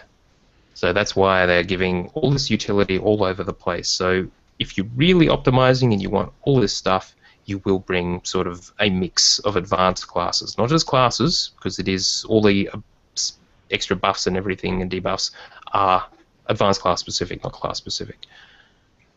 So that's what they're going for. They do want you to bring a mix, but in theory you should be okay with whatever you do end up bringing. And finally, they removed 8v8 ranked. It was brought up for a question from the chat room there. Is due to participation, not because they had trouble balancing, which was an odd theory, but yeah, the only reason they removed 8v8 was because of they couldn't get enough people queuing for it. And they still have no plans to bring it back. They are sticking with Arena. Now, so that's all that. Let me just finish with an email that we got from Nathaniel Starr, who is pretty much the only guy who writes in with, I won't say negative, maybe I will. Anyway, each day I find out more about the changes, and the list on Dolphy, I find the overall changes coming in 3.0 to be massive, not NGE massive, referring to Star Wars Galaxies, but much more massive than anything that SWTOR has seen thus far. But I do think that it is going to hurt no matter if they are better for the game or not. I know Warcraft had similar changes, but that is a whole other beast that can soak something like that without it showing. Actually, a lot of people did leave because of that. But anyway, what do you think? I do know people that have already quit because of stuff in the changes they didn't agree with, namely the cleansing and interrupt changes, or the fact that they are losing the ability to hybrid. I think some changes need to happen in this game for sure, but because there are major issues, and I don't know if these changes address that stuff, but even if they do, I do think it will result in a smaller population, according to Nathaniel. So chill. Well, he brings up some good points. Certainly, I'm one of the people who, will be sad that I will not be able to hybrid anymore. The thing about losing the hybrid ability is you gain something for the entire game, because they'll be able to balance quicker and they'll be able to balance better and so on. But you're kind of harming this small subset of players who did like to hybrid. And where the benefit is sort of like intangible and a little bit hard to feel, like we might get a new Warzone, a week or two faster than we would have otherwise, but we have no way of gauging that, so we won't ever know really. Mm-hmm. And on the other hand, the loss is actually felt very directly. So, there are certainly going to be some people who are going to leave based on any sort of major change to the game like this. And like I said, when I still have the same opinion of the changes to disciplines that I did originally, which is I'm a little sad to see the hybrids going, but I do like this implementation a lot better than the one they did in WoW, which felt like no choices at all, basically. Yeah, agreed. The way they've set it up, as I mentioned earlier, really does seem you have to make some quite interesting choices. Yeah. So I'm looking forward to seeing more, and as far as the population goes, it'll be hard to gauge. We might be able to kind of suss things out a little bit, but it's we'll see. SWTOR is a story-based game, and a lot of players, it's clear, as they've mentioned this any number of times, are just playing the story solo. So however many people are participating in some activities, such as operations or whatever, it's not a big part of the population. And so overall, they must build content for the most people. It's just inevitable, really. As far as people leaving over this stuff, it's a little premature. I mean, you really should at least play it and see how it goes. I agree. Before, nicking off. This sounds more like an excuse to go and play something else. Honestly, what do you think of this, Charlie? If you want to do it, just nick off and play it and come back when you're ready. Right. Charlie, what do you think? Yeah, I was just thinking the same. At least play it before you even make a judgment, because for all you know, you could essentially like the new changes. Exactly. Right. And as far as the smaller population goes, people are going to be finding SWTOR who are interested in Star Wars. So I'm personally Right. not too worried about that. You people Yeah. will come. Right. There's someone in on my stream chat who said, "Hey, I haven't played SWTOR before. Is it fun?" And he asked a few questions, and There's definitely a lot to do. Exactly. All right, Well, Red, go on. Launch. Yeah. No, okay, so I quit after Wrath of the Lich King, which I think it was Cataclysm that these changes came into with WoW, right? And everything that I read about it, I quit the game at that point. It had nothing to do with the changes that were incoming. It was because after Arthas was dealt with, I had no interest in the story in the game. I agree as well. The game has a lot of story still that I want to be a part of. right. Beyond that, I did follow it for a while, and granted, it's over the course of years, but the changes that they made to the classes and everything totally de-incentivized me from ever restarting my subscription. But from my memory, they didn't sound anything like what they're doing with this. This is all rational, reasonable, and totally appropriate, in my opinion, particularly with the utilization of utilities, which is actually opening up opportunities for advanced class talent trees that didn't exist before. Now we're calling them disciplines, but they didn't have these utility options before. So I'm very happy with the direction that they're going with in it. I'm also really glad that there are so many things that they just continually have. The devs have done a great job improving and making better. Yeah, I'm not worried about it. I am a little sad to hear that. I was concerned about that, the whole cleanse change and the interrupt changes, and I think I briefly mentioned it on previous episodes, but it's unfortunate. I haven't heard anybody, anecdotally myself, leaving for those reasons. And to address what Jill said, I have very much had people coming in recently because of the incoming expansion and because of these changes. They've been coming into my live stream, watching, asking me these questions, and subbing. Like they're buying the pre-order now and subbing because they want to get that 12 times XP, and and these are people that have not even played the game yet. Like they've watched KOTOR, or they played KOTOR, and now this is the game they want to play. So, right. Yeah, the other thing is, this game is still, for all intents and purposes, this game is still growing. We went through a down slump, but we're still growing, and the community's still growing. Every day I'm seeing new people in my live stream that I haven't seen before. I'm not really concerned. There's every expansion, every lack of content release, or every disappointing release, there's a certain percentage of the population that decides that they want to go play something else. I think we're still in this position with SWTOR that a large portion of them actually still come back after 3 months. The expansion is what brings players back, for definite. Yeah, that's the other thing. Like, I know people that are literally waiting explicitly for this 3.0 drop that haven't played for the past 3 to 6 months because they're waiting for this because these changes are what they're looking for. They don't want to come back and play the same class. They want to play the same class, the same story they played, but they don't want to come back and feel like it's the same character that they've been playing for 3 years. They're actually looking forward to these changes because it will change the way they play. So, you can't please everyone all of the time. So, you do the best you can and make the best game you can, and I think that Star Wars is in a good position. Agreed. All right, let's just move over to community just briefly. David from the Oceanic Gamers Flashpoint podcast has started a Facebook group for SWTOR gamers. If you're into Facebook, I'll link to it so you can join up. Friend of the show, 86er, who is, I believe, the GM of the Sith United Guild, which is an Empire-side guild on the Prophecy of the Five. They have a Twitch channel, and you can watch them play. Looks like 86er does a lot of the actual streaming personally. In their guild in Conquest, they have won 12 weeks so far. They only lost one due to another guild using an exploit, he says. They rule the skies in GSF over there, and they really want to improve that community. So it's another one of those community-focused things which are helping keep GSF alive. So hopefully those guys will get some more GSF content sooner or later. So yep, I'll link to the Sith_United Twitch channel. You can always join their guild if you're on Prophecy of the Five Empire side. Now next, Volk, friend of the show, has done a YouTube video about a new Combat Log Parser. Oh, sorry, let me just clarify. 86er is actually, he's not the GM. That is Cowboy Killer.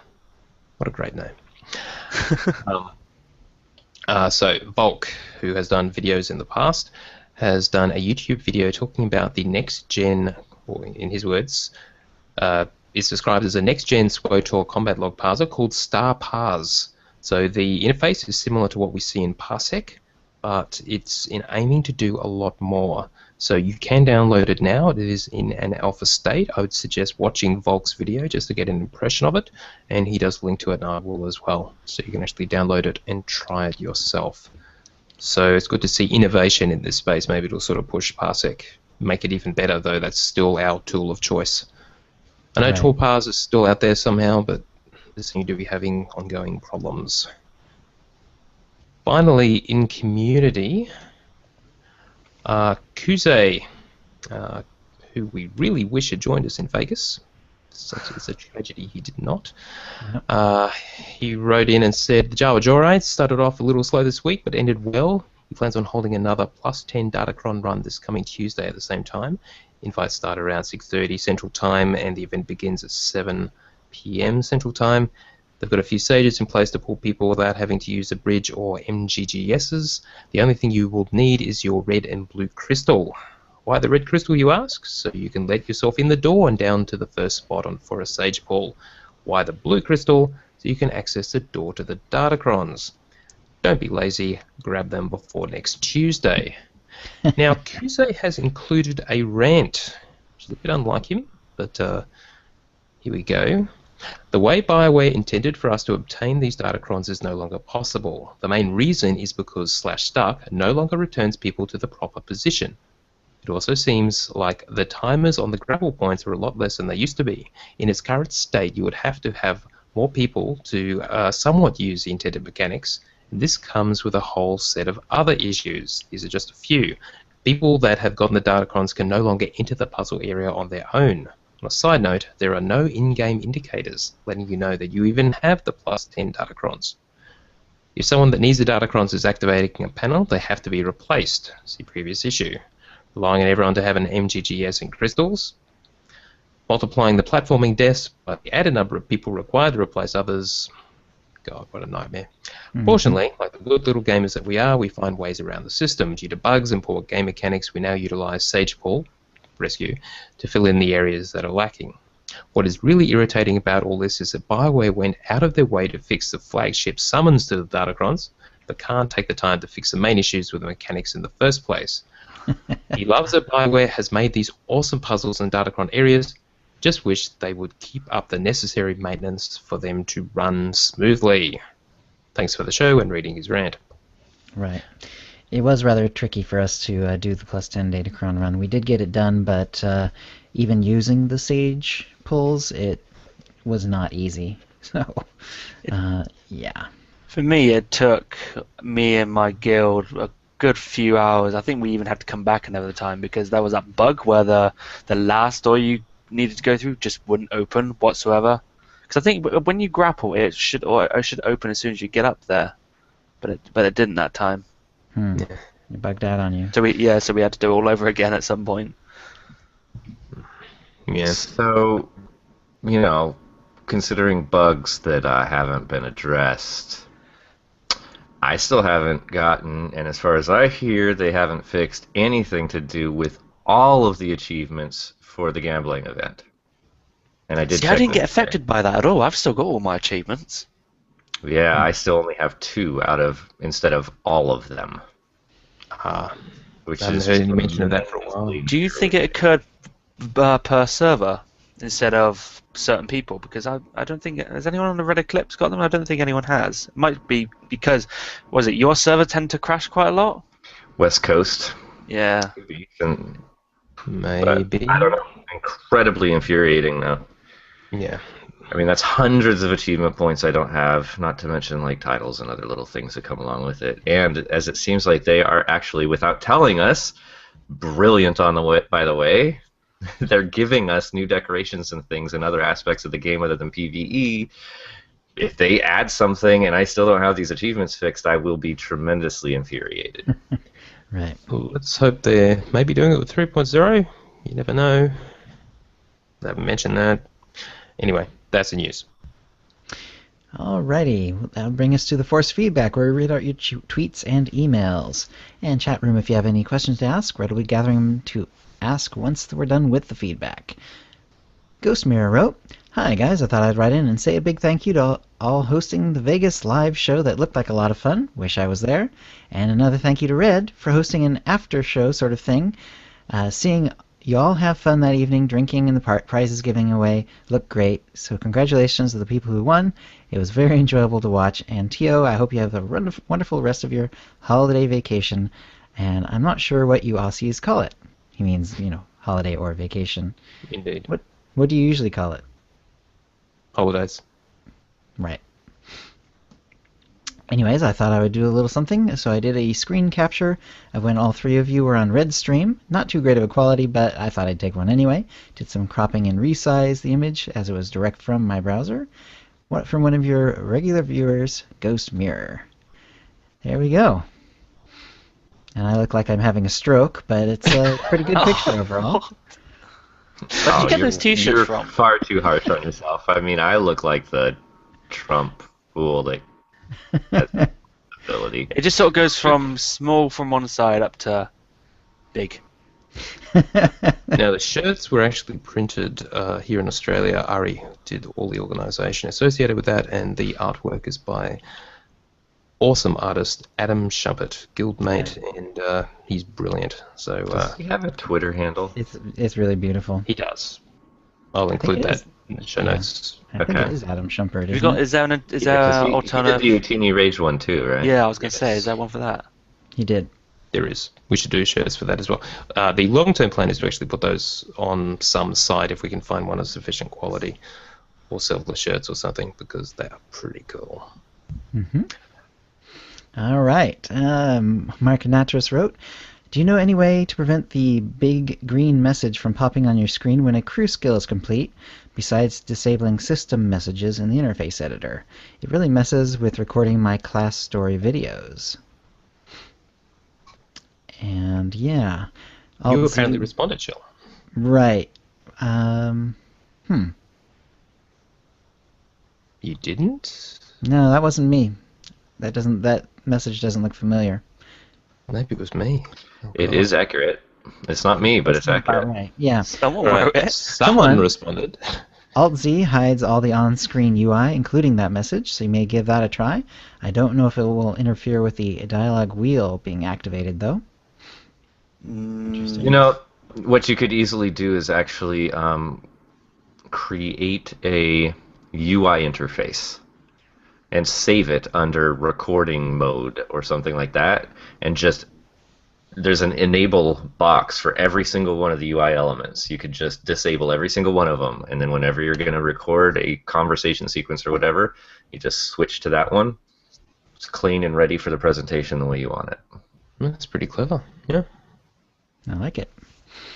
All right. At Darksplat wrote, "It seems our nightmare run continues, and we'd like a shout out to all in the Sarlacc squad in Warchild."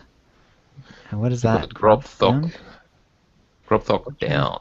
Very nice. Okay. He is third boss. Third boss. I think. Sounds right. Yep. Yeah. All right. And Swotorista wrote, "I know sometimes we bring in people who are brand new to raiding, but sometimes we don't. If we're already struggling with an operation with the group we have, or trying to do a quick run, we don't bring in anyone new. Other times, we ask for people who have the right gear and have at least raided something before. The rest of the time, we take in random noobs as long as they have the minimum gear, or at least close. Those days are fun, too." And who was saying they were 9 hours from Edmonton? And who said they were from Vancouver? So many Canadians. Hoorah! Or so much Canadians. I don't know if that's just a difference in grammar, but so much Canadians. Hoorah! The yellow core blue crystal is weird, but it's definitely striking. A +1 to the Gree blade. I love it. I'm not sure where that goes. If only it wasn't twice as big as the other sabers. I wish as a trooper tank that my crystal showed up more. I never notice my bullets. I mostly hit things with my gun or blow lightning at them. Right, because the bullets are basically, if you're a meter away, you just don't see them. They just disappear right into your target. The Gree blade is the one that I mentioned that has the different digital effect on the blade itself. Right. And she is correct. It is twice as long as all the others, but that's actually something I quite like on my tank. So. Right, makes it a little more visible. Let's see. And I didn't catch who it was, but the guest in the back... Oh, keep going. Sorry. Okay. I didn't catch who it was, but the guest in the background who was really well-spoken about talking about tips, giving the companion speeder tip, had some great thoughts. That was Turg. That was Turg. Turg will be hopefully appearing on some future shows, hopefully as a regular recurring guest. That would be awesome. Yeah, he's well-spoken, and he was really, really cool. I was glad to meet him in person. And one of our awesome raid members, and he's just amazing. He can do max DPS on, well, anything really. Doesn't matter what he plays. Right. Such a fun episode. Glad you guys got to get together. And how many people were there? And So it was around 20-ish. Around 20-ish. Yeah, exactly. I just wanted to mention, this is for adding to the earlier bit. We'd also like to thank Chong's girlfriend Stephanie for doing the text on the back of those Utini Knights shirts for us. So thank you, Steph. All right. Awesome. Of which you should probably get a picture and post it, because I don't think anybody that was taking pictures of us was taking a picture of our back. Indeed.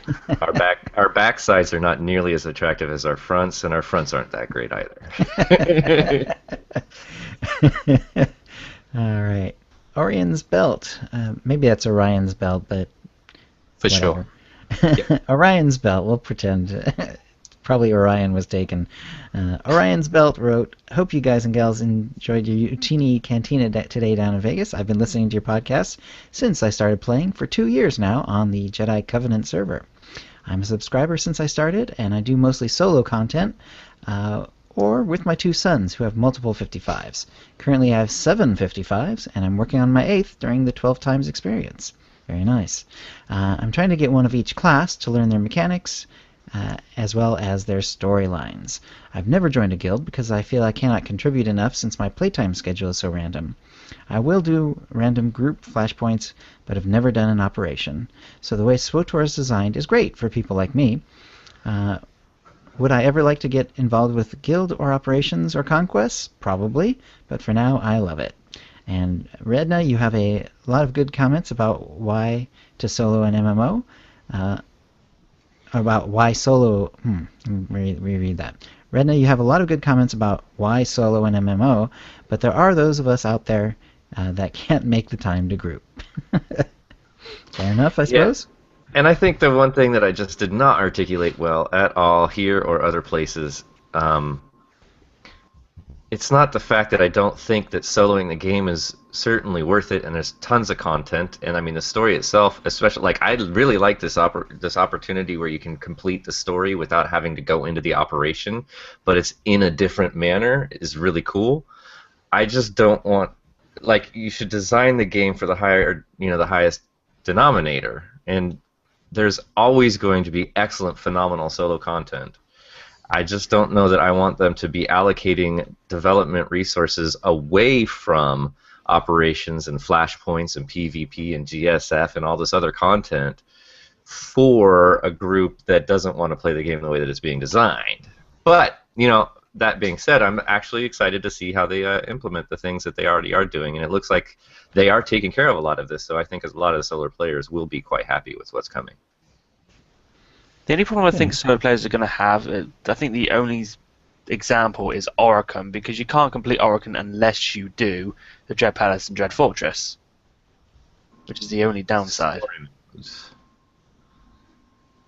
Because you have to go through the operations to complete the story. Well, technically, currently, as it stands, you can't do the existing content leading into the expansion, but we do know with the launch of the expansion, we will be able to solo that story. So there are bits and pieces. Actually, the Ilum storyline leads directly into the 2 flashpoints, Battle for Ilum and False Emperor, and you can't do those without a group either. Although actually, probably when you're level 60, you might be able to solo those now. Well, Maybe. more people. I'm sure there's someone who's done it already.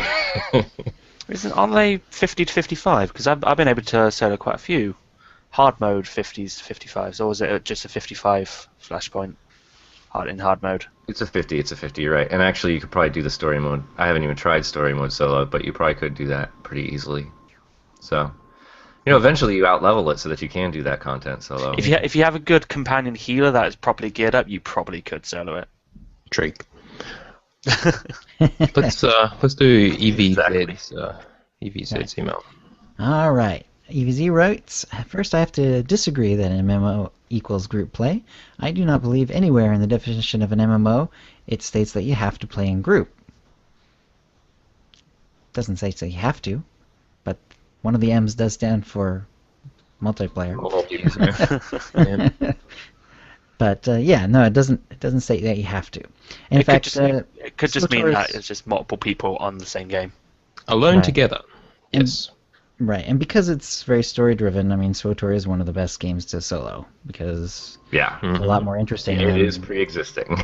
than the grind of a lot of MMOs. And I played a lot of them. When I burnt myself out on WoW by soloing it, actually, because I was playing at night and I didn't have anyone around, and I finally burnt myself out in Burning Crusade, and I went around and tried a bunch of other MMOs at the time, and found, aside from Warcraft, which is pretty interesting to solo for quite a long time, most of them just turn into grindfest right away, and it just is not much fun at all, at least not for me. So, that's one of the things I really enjoy about SWTOR is experiencing the stories, actually. All right, continuing with EVZ. The MMO experience can provide a persistent game world, social interaction, which does not have to be a group, an economy, group play, PvE, PvP, and a community. You do not have to group to enjoy most of these, and whether it is more fun in a group is up to the individual. The game I play, where I group the most, is actually free to play, and grouping is non-compulsory with the use of dynamic events. I group the least in SWTOR, but I pay the sub. For many different reasons, I do not like to group in SWTOR. I do group when I have to, and used to love flashpoints until it became a toxic grind fest. I still enjoy. It's true that if you do flashpoints, like more than a week or two after they're brand new, people will be like asking you over and over to start spacebarring. So at that point, it does help to group with at least friends or people you know are friendly. So. Continuing on, though, I still enjoy just being in a living, breathing world while I solo my class missions. I can buy new gear, sell drops, chat, help other players, and do a lot more that I can't do in Tomb Raider. A person can play solo but still interact with the community through all these different avenues. The real issue here is that BioWare created great class stories. We make a lot of individual decisions. These become your individual experience, and thus why they're so enjoyable, whether you share the story or not. But rather than continuing class stories, they're going the cheaper route and putting the game story in group-only content. So whether you prefer group play, solo play, or have no preference, you are required to play in a group to experience the continuation of the stories. So really, they have not catered to the solo player at all. What they have decided to do because of their use of story in group play is allow individuals to experience the rest of the story without grouping, especially considering that the expansion is here. Offering these flashpoints, heroics, and operations as special story modes for individuals, I think, is a nice compromise for no longer providing significant class stories. That seems to be the reason. Yeah, that seems to be the reason that they've done it, is because they realized, ooh, hey, we can't afford to be doing individual class stories anymore, but now people are starting to miss the storylines because we've been putting them in the operations and so on. So I think they came to the same conclusion you did, EVZ. To some extent, yeah. I feel like the existing operations were actually an extension of pre-established story. I didn't feel like any of them were. There was a story arc that carried all of the connected all of the operations, but I didn't feel like aside from the fact that they drew an ultimate nemesis from a single moment on a single planet on a single this, I didn't feel like it was tying all the other classes and all the other stories together. I will agree, as I mentioned before, about Battle for Ilum and False Emperor, because our class stories go directly into Ilum and then go directly into those flashpoints. Sure. But other than that, the expansion gave us Macabre, which is a ton of solo content. Yeah, no, that's a good point. It's like they're sort of parallel side stories, which are complete in their own. You're not really missing them if you don't actually do them. They are a story there, but it is kind of isolated from the main line. So maybe because in Shadow of Revan, it's all. I guess it's like a planetary quest, right? Every planet has a class quest and a planet quest. I guess it's almost like a parallel. World arc. Yep. Yeah. My only question is, he must be. I might actually want to play with him because he says he's PvPing without doing it in groups, which means he's out in the open world, and I'd be happy to go hunting some individuals with you. Straight up, I'm down. But then that means he won't be soloing anymore. That's true. Well, just let me know when you log in. I'll shadow you without you knowing it. All right, 2 more emails, then we're done. Okay. Nathaniel Starr, no relation, wrote, again, this is the same Nathaniel Starr from before, why can't BioWare put in some kind of matchmaking in the game for PvP? I've heard them claim that they do have it, but it can't possibly be true. So often I end up in matches where both are the same faction and both sides are composed of pickup groups. But inexplicably, one side ends up with 2 healers and the other has none. No healer when the other side has 1 or more is for the most part a losing battle. But then 2 healers against none? Sorry, I actually altered his because I thought he was going somewhere, and then he switched it on me. So let me start at the no healer sentence again. Sure. No healer when the other side has 1 is for the most part a losing battle. But then 2 healers against none? So why not try it, BioWare? Why not? Now this is clearly non-ranked, because in ranked it does ensure that groups are based on role. Yeah, I mean, he's got a good point. They could.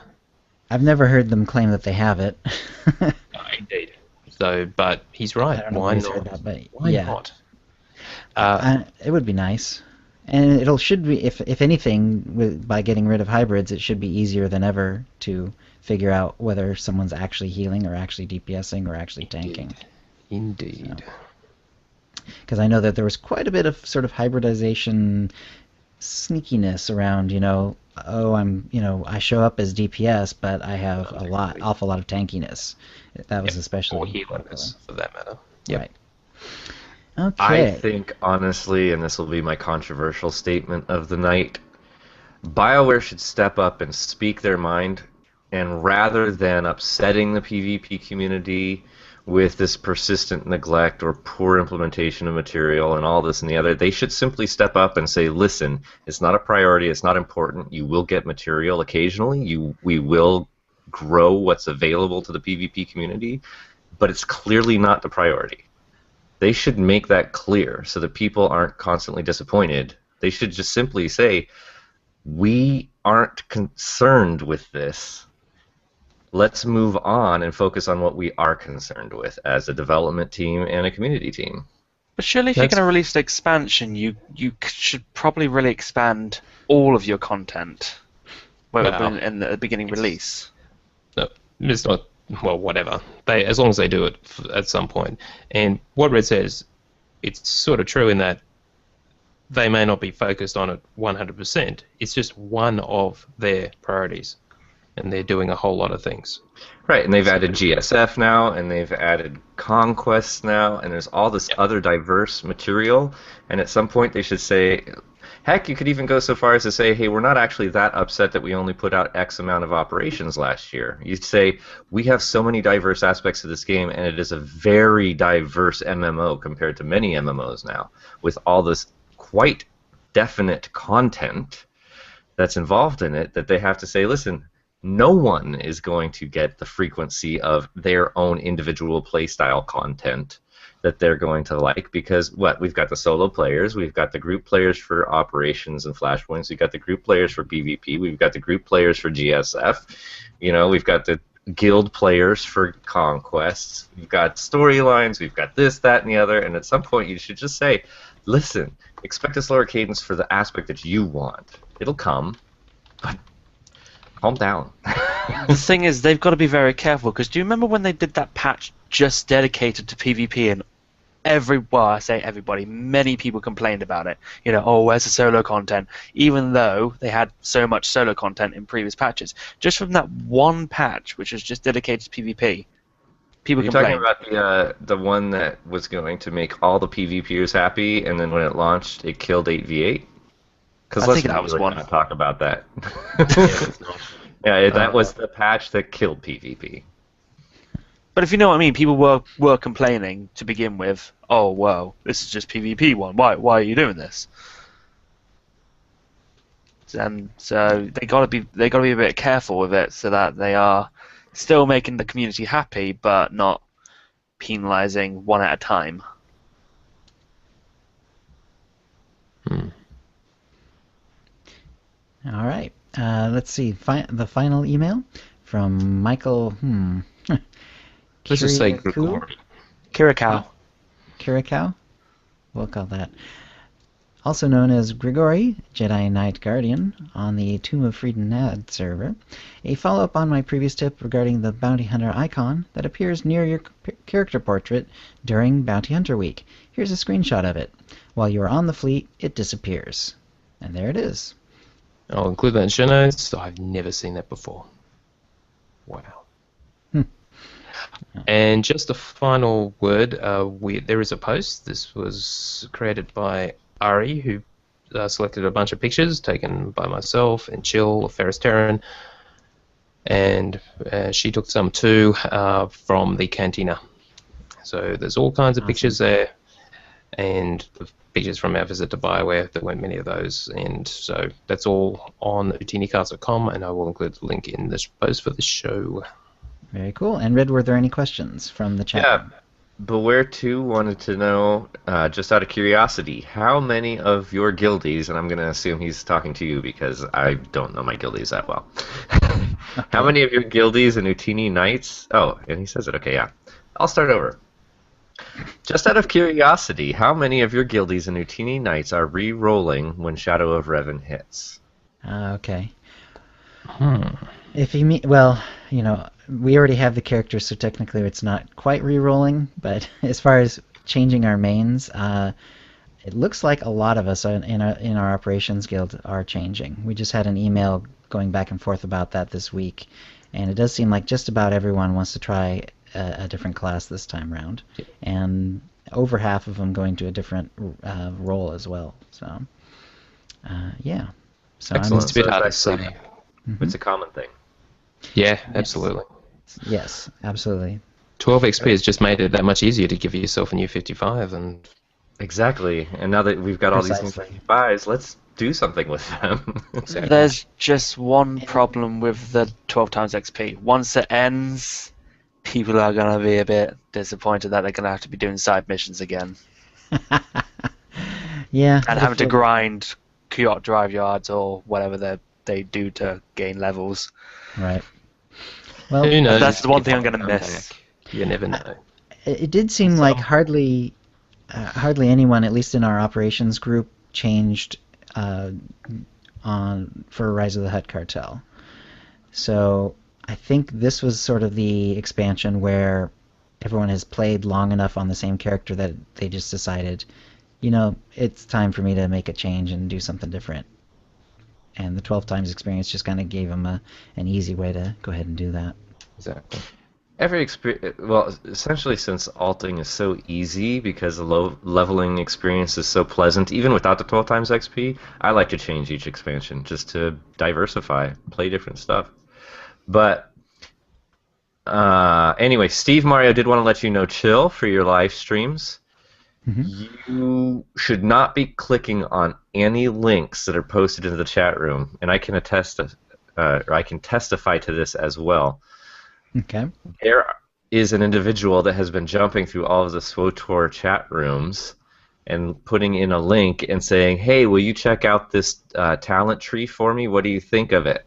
or something along those lines. And when you click on it, it's one of those stupid little short roll GIFs that screams at the end really, really loud, and it'll blow the ears out of your listeners.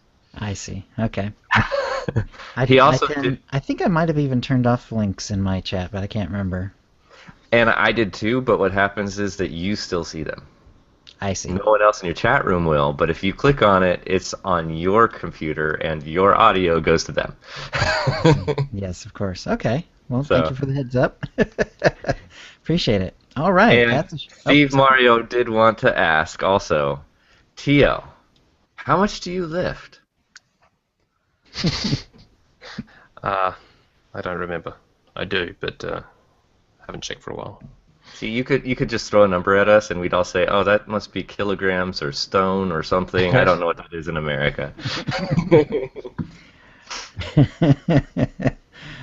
My car gets 40 rods to the hog's head, and that's how I likes it.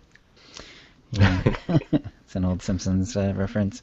Mm-hmm. All right, that's a show. If you'd like to play with us in the Utini Knights Guild on the Republic side of the Harbinger server, or in our Utini Rage. Guild on the Empire side, do a /c join Utini to join the Utini channel. Then ask for the quiz that lets us know you're a fan of the show. You can email questions and comments about the show to OotiniCast@gmail.com. Follow us on Twitter using @OotiniCast. You can find contact details for all of us on our website, OotiniCast.com, which includes how to subscribe using iTunes, Stitcher, and more. We record the show live every Wednesday at 4:30 p.m. Pacific. Go to OotiniCast.com/live to find out how to join in.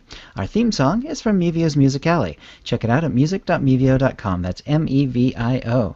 And thank you to the chat room, and thank you, Charlie and Red. Thanks for having me. Also, happy birthday to Madmar, who it was his birthday today. That's Happy right. birthday, Madma. Madmar of the Swotor Yeah, family. Swotor family. And Okay. I just wanted to say, if you listen to nothing else other than, or on the episode with the Utini Cantina, listen to the very end for the most epic of all epic Utini rages of all time. Definitely. Absolutely. And we'll see you next week. All right, keep recording. Chat room, thank you. Jeez, that went long. Just a bit. Yeah. All right, so editing will be nightmarish, but anyway, that's fine. At least I can open the windows. All right, I will stop the stream here. Normal show next week. We'll talk to you then. See ya. Night. Don't talk.